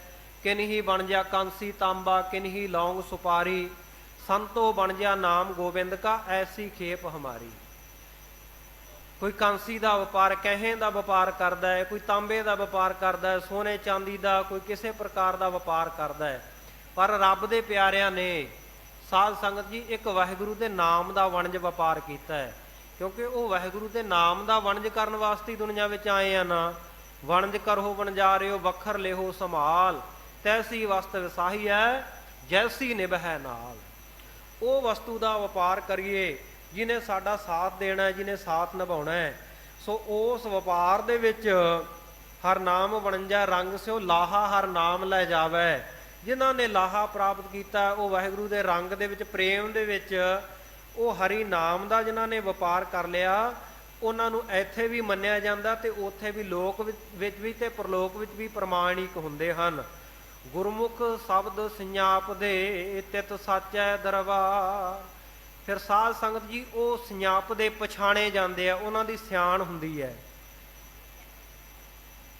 ਸਿਆਣ ਕਿਵੇਂ ਹੁੰਦੀ ਹੈ? ਸ਼ਬਦ ਦੇ ਦੁਆਰਾ, ਗੁਰੂ ਦੇ ਉਪਦੇਸ਼ ਨੂੰ ਜਿਨ੍ਹਾਂ ਨੇ ਕਮਾਇਆ, ਕਮਾਈ ਕੀਤੀ ਗੁਰੂ ਦੇ ਸ਼ਬਦ ਦੀ, ਉਹਨਾਂ ਨੂੰ ਗੁਰਮੁਖ ਕਹਿ ਕੇ ਸਿਆਣਿਆ ਜਾਂਦਾ ਹੈ। ਗੁਰਮੁਖ ਸ਼ਬਦ ਸੰਜਾਪ ਦੇ। ਜਿਵੇਂ ਫੌਜ ਦੇ ਵਿੱਚ ਜਰਨਲ ਕਰਨਲ ਹੁੰਦੇ ਹੈ, ਉਹਨਾਂ ਦੇ ਮੋਢਿਆਂ ਦੇ ਉੱਤੇ ਲੱਗੀਆਂ ਫੀਤੀਆਂ। ਪੁਲਿਸ ਦੇ ਵਿੱਚ ਕੋਈ ਡੀਐਸਪੀ ਰੈਂਕ ਦੇ ਉੱਤੇ ਹੈ, ਕੋਈ ਐਸਐਸਪੀ ਰੈਂਕ ਦੇ ਉੱਤੇ ਹੈ, ਆਈਜੀ ਹੈ, ਡੀਆਈਜੀ ਹੈ, ਡੀਜੀਪੀ ਹੈ। ਉਹਨਾਂ ਦੀਆਂ ਨਿਸ਼ਾਨੀਆਂ ਹੈ, ਉਹਨਾਂ ਦੀਆਂ ਨਿਸ਼ਾਨੀਆਂ ਤੋਂ ਪਛਾਣ ਹੁੰਦੀ ਹੈ ਨਾ। ਬਾਕੀ ਤਾਂ ਸਾਰੀ ਫੌਜ, ਸਾਰੀ ਫੋਰਸ, ਪੁਲਿਸ ਇੱਕੋ ਜਿਹੀ ਹੁੰਦੀ ਹੈ। ਪਰ ਉਹਨਾਂ ਦੇ ਮੋਢਿਆਂ ਦੇ ਉੱਤੇ ਲੱਗੇ ਹੋਏ ਸਟਾਰ ਦੱਸਦੇ ਆ ਕਿ ਇਹ ਫਲਾਣੇ ਰੈਂਕ ਦਾ ਅਫਸਰ ਹੈ, ਇਹ ਫਲਾਣਾ ਜਰਨਲ ਹੈ, ਇਹ ਕਰਨਲ ਹੈ, ਇਹ ਮੇਜਰ ਹੈ। ਪਤਾ ਲੱਗਦਾ ਉਹਨਾਂ ਦੀਆਂ ਨਿਸ਼ਾਨੀਆਂ ਤੋਂ। ਇਸੇ ਤਰ੍ਹਾਂ ਜਿਨ੍ਹਾਂ ਦੇ ਕੋਲੇ ਗੁਰੂ ਦੇ ਸ਼ਬਦ ਦੀ ਕਮਾਈ ਦੀ ਨਿਸ਼ਾਨੀ ਹੈ, ਉਹਨਾਂ ਨੂੰ ਗੁਰਮੁਖ ਕਰਕੇ ਸਿਆਣਿਆ ਜਾਂਦਾ। ਪਤਾ ਲੱਗਦਾ ਕਿ ਇਹਨਾਂ ਦਾ ਮੁੱਖ ਗੁਰੂ ਵੱਲ ਹੈ, ਇਹਨਾਂ ਨੇ ਮੁੱਖ ਗੁਰੂ ਨੂੰ ਸਮਝਿਆ ਹੈ। ਔਰ ਗੁਰਮੁਖ ਸ਼ਬਦ ਸੰਜਾਪ ਦੇ ਔਰ ਗੁਰੂ ਦੇ ਸ਼ਬਦ ਨੂੰ ਇਹਨਾਂ ਨੇ ਮੁੱਖ ਰੱਖ ਕੇ ਆਪਣੀ ਪਛਾਣ ਬਣਾਈ ਹੈ। ਫਿਰ ਇਹ ਗੁਰਮੁਖ ਬਣੇ ਆ। ਤਿਤ ਸਾਚਾ ਦਰਬਾਰ, ਉਹ ਸੱਚੇ ਦਾ ਜਿਹੜਾ ਦਰਬਾਰ ਹੈ, ਵੱਡਾ ਤੇਰਾ ਦਰਬਾਰ, ਸੱਚਾ ਤੁਧ ਤਖਤ, ਸਿਰ ਸਾਹਾ ਪਾਤਸ਼ਾਹੋ, ਨਿਹਚਲ ਚੌਰ ਛੱਤ। ਸੋ ਉਹ ਸੱਚੇ ਦੇ ਦਰਬਾਰ ਵਿੱਚ, ਸੱਚੇ ਦੀ ਦਰਗਾਹ ਦੇ ਵਿੱਚ ਚੰਗਿਆਈਆਂ ਬੁਰਿਆਈਆਂ ਵਾਚੈ ਧਰਮ ਹਦੂਰ। ਜਿੱਥੇ ਸਾਧ ਸੰਗਤ ਜੀ ਲੇਖਾ ਹੁੰਦਾ ਹੈ, ਤੇ ਲੇਖੇ ਦੇ ਮੁਤਾਬਕ ਹੀ ਜਿਨੀ ਨਾਮ ਧਿਆਇਆ ਗਏ ਮਸਕਤ ਘਾਲ, ਨਾਨਕ ਤੇ ਮੁਖ ਉਜਲੇ ਕੀਤੀ ਛੁੱਟੀ ਨਾਲ। ਫਿਰ ਸਾਧ ਸੰਗਤ ਜੀ, ਉਹ ਦਰਬਾਰ ਦੇ ਵਿੱਚ ਉਹਨਾਂ ਦੀ ਗੁਰਮੁਖਾਂ ਦੇ ਰੂਪ ਦੇ ਵਿੱਚ ਪਛਾਣ ਹੁੰਦੀ ਹੈ, ਜਿਨ੍ਹਾਂ ਨੇ ਗੁਰਮੁਖਾਂ ਨੇ ਗੁਰੂ ਸ਼ਬਦ ਦੀ ਕਮਾਈ ਕੀਤੀ ਹੈ। ਤੇ ਅਸੀਂ ਤਾਂ ਅੱਜ ਗੁਰਮੁਖ ਪਿਆਰਿਓ ਆਪਣੇ ਆਪ ਨੂੰ ਮੈਲਾ ਮੰਨਣ ਵਾਸਤੇ ਤਿਆਰ ਨਹੀਂ। ਕਹਿੰਦੇ ਜ਼ਰੂਰ ਆ, ਹਮ ਮੈਲੇ ਤੁਮ ਉਜਲ ਕਰਤੇ, ਹਮ ਨਿਰਗੁਣ ਤੂੰ ਦਾਤਾ, ਹਮ ਮੂਰਖ ਤੁਮ ਚਤੁਰ ਸਿਆਣੇ, ਸਰਬ ਕਲਾ ਕਾ ਗਿਆਤਾ। ਪਰ ਆਪਣੇ ਆਪ ਨੂੰ ਮੈਲਾ ਮੰਨਣ ਨੂੰ ਕੌਣ ਤਿਆਰ ਹੈ ਭਾਈ? ਹਰ ਕੋਈ ਕਹਿੰਦਾ ਹੈ ਕਿ ਮੈਂ ਪੂਰਾ ਹਾਂ, ਮੇਰੇ ਵਿੱਚ ਕੋਈ ਘਾਟ ਨਹੀਂ, ਅਧੂਰੇ ਤਾਂ ਦੂਜੇ ਹੈ। ਤੇ ਜੇ ਗੁਰਮੁਖ ਪਿਆਰਿਓ ਆਪਣੇ ਆਪ ਨੂੰ ਅਸੀਂ ਅਧੂਰੇ ਹੀ ਨਹੀਂ ਸਮਝਦੇ, ਤੇ ਪੂਰੇ ਕਿਵੇਂ ਹੋਵਾਂਗੇ? ਕਿਉਂਕਿ ਅਧੂਰਾ ਸਮਝਣ ਵਾਲਾ ਹੀ ਪੂਰੇ ਹੋਣ ਵਾਲੇ ਰਸਤੇ ਚੱਲੇਗਾ, ਨਾ ਮੁਕੰਮਲ ਹੋਣ ਵਾਲੇ ਰਸਤੇ ਚੱਲੇਗਾ। ਤੇ ਜੇਕਰ ਅਸੀਂ ਆਪਣੇ ਆਪ ਨੂੰ ਮੈਲੇ ਹੀ ਨਹੀਂ ਮੰਨਦੇ, ਤੇ ਉਜਲੇ ਕਿਵੇਂ ਹੋਵਾਂਗੇ? ਕਿਉਂਕਿ ਮੈਲੇ ਤੋਂ ਹੀ ਉਜਲਾ ਹੋਣਾ ਨਾ। ਜਿਹੜਾ ਪਹਿਲਾਂ ਹੀ ਉਜਲਾ ਹੈ, ਪਹਿਲਾਂ ਹੀ ਚਮਕਦਾਰ ਹੈ, ਉਹਨੇ ਹੋਰ ਕੀ ਚਮਕਣਾ ਹੈ? ਤੇ ਸਤਿਗੁਰੂ ਨੇ ਵੀ ਆਖਿਆ, ਨਾਨਕ ਤੇ ਮੁਖ ਉਜਲੇ ਕੀਤੀ ਛੁੱਟੀ ਨਾਲ। ਉਹਨਾਂ ਦੇ ਹੀ ਮੁਖ ਉਜਲੇ ਹੁੰਦੇ ਆ ਜਿਹੜੇ ਪਹਿਲਾਂ ਮੈਲੇ ਸਨ, ਜਿਨ੍ਹਾਂ ਨੇ ਗੁਰ ਸ਼ਬਦ ਦੀ ਕਮਾਈ ਕੀਤੀ। ਸੋ ਗੁਰਮੁਖ ਸ਼ਬਦ ਸੰਜਾਪ ਦੇ ਤਿਤ ਸੱਚ ਹੈ ਦਰਬਾਰ। ਉਹ ਸੱਚੇ ਦੇ ਦਰਬਾਰ ਵਿੱਚ, ਉਹ ਸੱਚੇ ਵਾਹਿਗੁਰੂ ਪਰਮੇਸ਼ਰ ਦੀ ਦਰਗਾਹ ਦੇ ਵਿੱਚ ਗੁਰੂ ਦੇ ਸ਼ਬਦ ਦੀ ਕਮਾਈ ਕਰਨੇ ਕਰਕੇ ਗੁਰਮੁਖ ਜਨ ਸਿਆਣੇ ਜਾਂਦੇ ਆ, ਪਛਾਣ ਉਹਨਾਂ ਦੀ ਬਣਦੀ ਹੈ। ਸੱਚਾ ਸੌਦਾ ਖਰਚ ਸੱਚ, ਅੰਤਰ ਪਿਰਮ ਪਿਆਰ। ਤੇ ਉਹਨਾਂ ਦਾ ਫਿਰ ਸਾਧ ਸੰਗਤ ਜੀ ਸੱਚੇ ਨਾਮ ਦਾ ਹੀ ਉਹ ਸੌਦਾ ਕਰਦੇ ਆ, ਸੱਚੇ ਨਾਮ ਦਾ ਹੀ ਖਰਚ ਕਰਦੇ ਆ। ਤੇ ਉਹਨਾਂ ਦੇ ਅੰਤਰ ਹਿਰਦੇ ਦੇ ਵਿੱਚ ਉਹ ਪਿਰਮ ਪਿਆਰ, ਪਿਆਰੇ ਵਾਹਿਗੁਰੂ ਦਾ ਹੀ ਪਿਰਮ ਪ੍ਰੇਮ ਬਣਿਆ ਰਹਿੰਦਾ ਹੈ। ਅੰਤਰ ਪਿਰਮ ਪਿਆਰ, ਉਹ ਵਾਹਿਗੁਰੂ ਨੂੰ ਹੀ ਪਿਆਰ ਕਰਦੇ ਹੈ, ਉਹ ਸੱਚੇ ਵਾਹਿਗੁਰੂ ਦੇ ਨਾਮ ਨੂੰ ਹੀ ਪਿਆਰ ਕਰਨ ਵਾਲੇ ਹੈ। ਤੇ ਇਸੇ ਪ੍ਰਕਾਰ ਸੱਚਾ ਸੌਦਾ ਸ਼ਰਵਣ ਕਰਨ ਰੂਪੀ, ਵਾਹਿਗੁਰੂ ਦਾ ਨਾਮ ਸ਼ਰਵਣ ਕਰਨ ਰੂਪੀ ਉਹ ਸੱਚਾ ਸੌਦਾ ਕਰਦੇ ਹੈ। ਕਿਉਂਕਿ ਸੱਚੇ ਸੌਦੇ ਅੱਜ ਦੁਨੀਆ ਦੇ ਉੱਤੇ ਬਹੁਤ ਪ੍ਰਚਲਿਤ ਹੈ। ਸੱਚੇ ਸੌਦੇ ਦਾ ਨਾਮ ਲੈ ਕਰਕੇ ਇੱਥੇ ਬੜੇ ਵੱਡੇ ਡੇਰੇ ਵੀ, ਤੁਸੀਂ ਪਿੱਛੇ ਅਖਬਾਰਾਂ ਦੇ ਵਿੱਚ ਪੜ੍ਹਿਆ, ਸਾਰੀ ਦੁਨੀਆ ਦੇ ਸਾਹਮਣੇ, ਸੰਸਾਰ ਦੇ ਵਿੱਚ ਉਹ ਸੱਚਾ ਸੌਦਾ ਕਹਾਉਣ ਵਾਲਿਆਂ ਦਾ ਸੱਚ ਸਾਹਮਣੇ ਆਇਆ ਕਿ ਸੱਚਾ ਸੌਦਾ ਹੈ ਕਿ ਝੂਠਾ ਸੌਦਾ ਹੈ। ਉਹ ਦੇਹਧਾਰੀ ਪਖੰਡੀ ਜਿਹੜਾ ਆਪਣੇ ਆਪ ਨੂੰ ਗੁਰਮੀਤ, ਰਾਮ, ਰਹੀਮ, ਇਨਸਾਨ, ਇੰਨਾ ਵੱਡਾ ਨਾਮ ਜਿਹਨੇ ਰਖਾਇਆ ਸੀ, ਪਰ ਕੀਤੇ ਹੋਏ ਕੁਕਰਮਾਂ ਦੇ ਕਰਕੇ ਜੇਲ੍ਹ ਵਿੱਚ ਜਾਣਾ ਪਿਆ ਨਾ।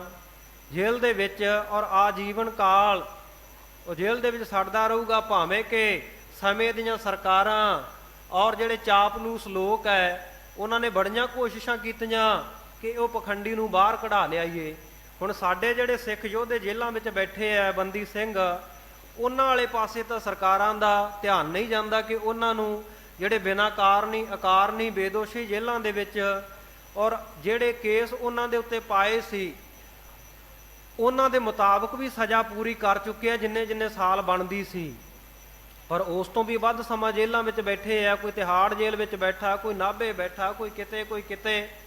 ਉਹਨਾਂ ਦੀ ਰਿਹਾਈ ਵਾਲੇ ਪਾਸੇ ਤਾਂ ਧਿਆਨ ਨਹੀਂ ਜਾਂਦਾ ਸਰਕਾਰਾਂ ਦਾ ਕਿ ਇਹਨਾਂ ਨੂੰ ਬੇਦੋਸ਼ੀਆਂ ਨੂੰ ਛੱਡ ਦਈਏ। ਜਿਹੜਾ ਕੁਕਰਮਾਂ ਦੀ ਸਜ਼ਾ ਭੋਗ ਰਿਹਾ ਉਹਨਾਂ ਨੂੰ ਬਾਹਰ ਕੱਢਣ ਵਾਸਤੇ ਬੜੇ ਉਪਰਾਲੇ ਹੋ ਰਹੇ ਹੈ। ਮੈਂ ਕੱਲ੍ਹ ਹੀ ਇੱਕ ਪੜ੍ਹਿਆ ਸੁਣਿਆ ਕਿਤੋਂ ਕਿ ਇਹ ਝੂਠੇ ਸੌਦੇ ਵਾਲੇ ਨੂੰ ਜੇਲ੍ਹ ਦੇ ਵਿੱਚੋਂ ਕਢਾਉਣ ਦੇ ਵਾਸਤੇ ਅਪੀਲਾਂ ਸੁਪਰੀਮ ਕੋਰਟ ਦੇ ਲਾਈਆਂ ਗਈਆਂ, ਪਰ ਵਾਹਿਗੁਰੂ ਨੇ ਆਪਣੀ ਕਲਾ ਵਰਤਾਈ ਕਿ ਉਹਨੂੰ ਉਹ ਮਿਲੀ ਨਹੀਂ ਪੈਰੋਲ, ਉਹ ਪੈਰੋਲ ਮਿਲੀ ਨਹੀਂ ਤੇ ਉਹਨੇ ਬਾਹਰ ਆ ਜਾਣਾ ਸੀ। ਤੇ ਫਿਰ ਜੋ ਮਾੜੇ ਕੁਕਰਮ ਕੀਤੇ ਹੈ ਔਰ ਉਹਦੇ ਮੁਤਾਬਕ ਉਹਦੇ ਜਿਹੜੇ ਅੰਧ ਭਗਤ ਆ ਉਹਨਾਂ ਨੇ ਦੇਸ਼ ਦਾ ਮਾਹੌਲ ਵੀ ਖਰਾਬ ਕਰਨਾ ਸੀ। ਇਸ ਕਰਕੇ ਸਾਧ ਸੰਗਤ ਜੀ, ਸੱਚਾ ਸੌਦਾ ਜਿਹੜਾ ਉਹ ਸਿਰਫ ਵਾਹਿਗੁਰੂ ਦੇ ਪਰਮੇਸ਼ਰ ਦੇ ਨਾਮ ਦਾ, ਤੇ ਸੱਚਾ ਸੌਦਾ ਗੁਰੂ ਨਾਨਕ ਸਾਹਿਬ ਮਹਾਰਾਜ ਕਰ ਗਏ 13 ਤੋਲ ਕੇ। ਔਰ ਸੱਚ ਦਾ ਸੌਦਾ, ਸੱਚੇ ਨਾਮ ਦਾ ਸੌਦਾ ਉਹ ਦੁਨੀਆ ਵਿੱਚ ਵਰਤਾ ਗਏ, ਹੋਰ ਕੋਈ ਵਰਤਾ ਨਹੀਂ ਸਕਦਾ। ਰੀਸਾਂ ਭਾਵੇਂ ਕੋਈ ਜਿੰਨੀਆਂ ਮਰਜ਼ੀ ਕਰਦਾ ਫਿਰੇ, ਪਰ ਅਸਲ ਤੇ ਅਸਲ ਹੁੰਦਾ ਨਾ, ਤੇ ਨਕਲ ਨਕਲ ਹੀ ਹੈ। ਤੇ ਨਕਲ ਬਹੁਤੀ ਦੇਰ ਨਹੀਂ ਚੱਲਦੀ, ਕੂੜ ਮੁਲੰਮਾ ਪਾਜ ਜਿਹੜਾ ਉਹ ਲਹਿ ਜਾਂਦਾ ਹੈ। ਸੋ ਸੱਚਾ ਸੌਦਾ ਖਰਚ ਸੱਚ, ਅੰਤਰ ਪਿਰਮ ਪਿਆਰ। ਸੱਚਾ ਸੌਦਾ ਜਿਹੜਾ ਵਾਹਿਗੁਰੂ ਦੇ ਨਾਮ ਦਾ, ਵਾਹਿਗੁਰੂ ਦੇ ਨਾਮ ਨੂੰ ਸ਼ਰਵਣ ਕਰਨ ਰੂਪ ਗੁਰਮੁਖ ਜਨ ਸੱਚਾ ਸੌਦਾ ਕਰਦੇ ਹੈ, ਤੇ ਉਹ ਵਾਹਿਗੁਰੂ ਦੇ ਨਾਮ ਦਾ ਹੀ ਖਰਚ ਕਰਦੇ ਆ ਸੱਚਾ ਸੌਦਾ, ਔਰ ਮੰਨਣ ਰੂਪ ਖਰਚ ਕਰਦੇ ਹੈ, ਸ਼ਰਵਣ ਰੂਪ ਇਹ ਸੱਚਾ ਸੌਦਾ ਕਰਦੇ ਹੈ। ਤੇ ਅੰਤਰ ਪਿਰਮ ਪਿਆਰ, ਉਹ ਵਾਹਿਗੁਰੂ ਪਰਮੇਸ਼ਰ ਦੇ ਨਾਲ ਫਿਰ ਜਿਹੜਾ ਹਿਰਦੇ ਦੇ ਵਿੱਚ ਪ੍ਰੇਮ ਕਰਨਾ, ਇਹ ਨਿਧਿਆਸਨ ਕਰਨਾ ਹੈ। ਜਮ ਕਾਲ ਨੇੜ ਨਾ ਆਵਈ, ਆਪ ਬਖਸ਼ੇ ਕਰਤਾਰ। ਫਿਰ ਸਾਧ ਸੰਗਤ ਜੀ, ਜਿਨ੍ਹਾਂ ਨੂੰ ਆਪ ਬਖਸ਼ ਦਿੱਤਾ, ਜਿਨ੍ਹਾਂ ਨੂੰ ਆਪ ਵਾਹਿਗੁਰੂ ਪਰਮੇਸ਼ਰ ਨੇ ਆਪਣੇ ਬਣਾ ਲਿਆ, ਉਹਨਾਂ ਕੋਲੇ ਜਮਾਂ ਦਾ ਕੀ ਕੰਮ ਜਿਹੜਾ ਜਮ ਕਾਲ ਕਰਨ ਵਾਲਾ ਹੈ, ਅੰਤ ਕਰਨ ਵਾਲਾ ਹੈ। ਫਿਰ ਸਾਧ ਸੰਗਤ ਜੀ, ਜਿੱਥੇ ਵਾਹਿਗੁਰੂ ਪਰਮੇਸ਼ਰ ਦਾ ਨਾਮ ਆ ਗਿਆ, ਭਜਨ ਸਿਮਰਨ ਜਿਸ ਹਿਰਦੇ ਵਿੱਚ ਆ ਗਿਆ, ਤੇ ਉੱਥੇ ਜਮਾਂ ਦਾ ਕੀ ਕੰਮ। ਉੱਥੇ ਫਿਰ ਸਾਧ ਸੰਗਤ ਜੀ ਜਨਮ ਅਤੇ ਮਰਨ ਉਹ ਮਿਟ ਜਾਂਦਾ, 84 ਦਾ ਚੱਕਰ ਮਿਟ ਜਾਂਦਾ ਹੈ। ਜਿਹੜਾ ਜੀਵ ਦਾ ਕਾਲ ਕਰ ਦਿੰਦਾ ਹੈ, ਫਿਰ ਉਹਨੂੰ ਕਾਲ ਦੇ ਚੱਕਰ ਵਿੱਚ ਪਾਉਂਦਾ ਹੈ, ਉਹ ਮਿਟ ਜਾਂਦਾ ਹੈ। ਸੋ ਜਮ ਕਾਲ ਨੇੜ ਨਾ ਆਵਈ, ਜੈ ਸਾਧੂ ਗੋਬਿੰਦ ਭਜਨ ਕੀਰਤਨ ਨਾਨਕ ਨੀਤ, ਨਾ ਹੋ ਨਾ ਤੂਣ ਹੈ ਛੁੱਟ ਹੈ, ਨਿਕਟ ਨਾ ਜਾਈਓ ਦੂਤ। ਫਿਰ ਉਹ ਦੂਤ ਜਿਹੜੇ ਹੈ ਸਾਧ ਸੰਗਤ ਜੀ, ਉਹ ਨੇੜੇ ਨਹੀਂ ਜਾਂਦੇ ਜਿੱਥੇ ਵਾਹਿਗੁਰੂ ਪਰਮੇਸ਼ਰ ਨੇ ਆਪ ਬਖਸ਼ਿਸ਼ ਕੀਤੀ ਹੋਵੇ। ਜਮ ਕਾਲ ਨੇੜ ਨਾ ਆਵਈ, ਆਪ ਬਖਸ਼ੇ ਕਰਤਾਰ।